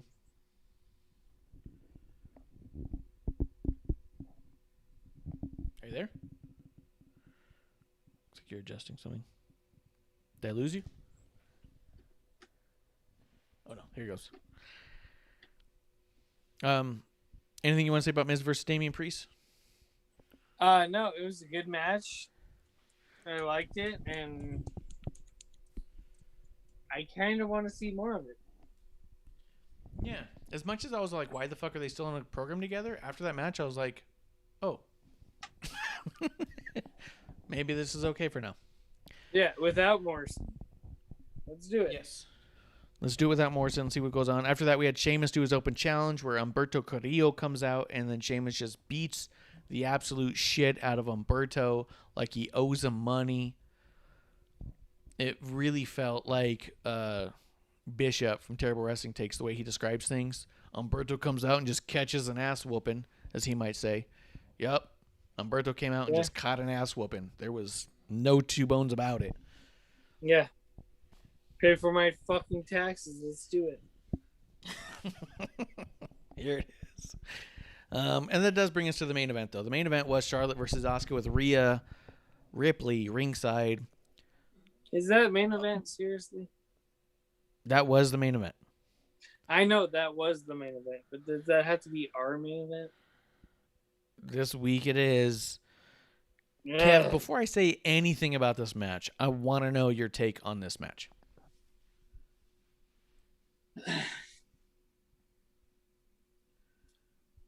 It's rough. Like, I'm not a big Asuka fan by any means. And I see where Charlotte's coming from. Like, hey, especially nowadays, like, fill the void. Let's, let's get something solid going. But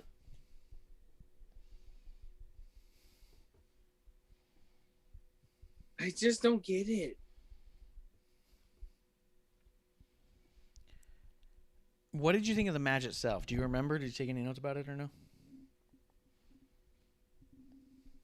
I mean, I remember watching the match, and I remember the whole time sitting there saying, well, what's coming up next? What's, who else is in line? Yeah. And it's just, everything was just so flat and just not, I wasn't invested in anything. Yeah.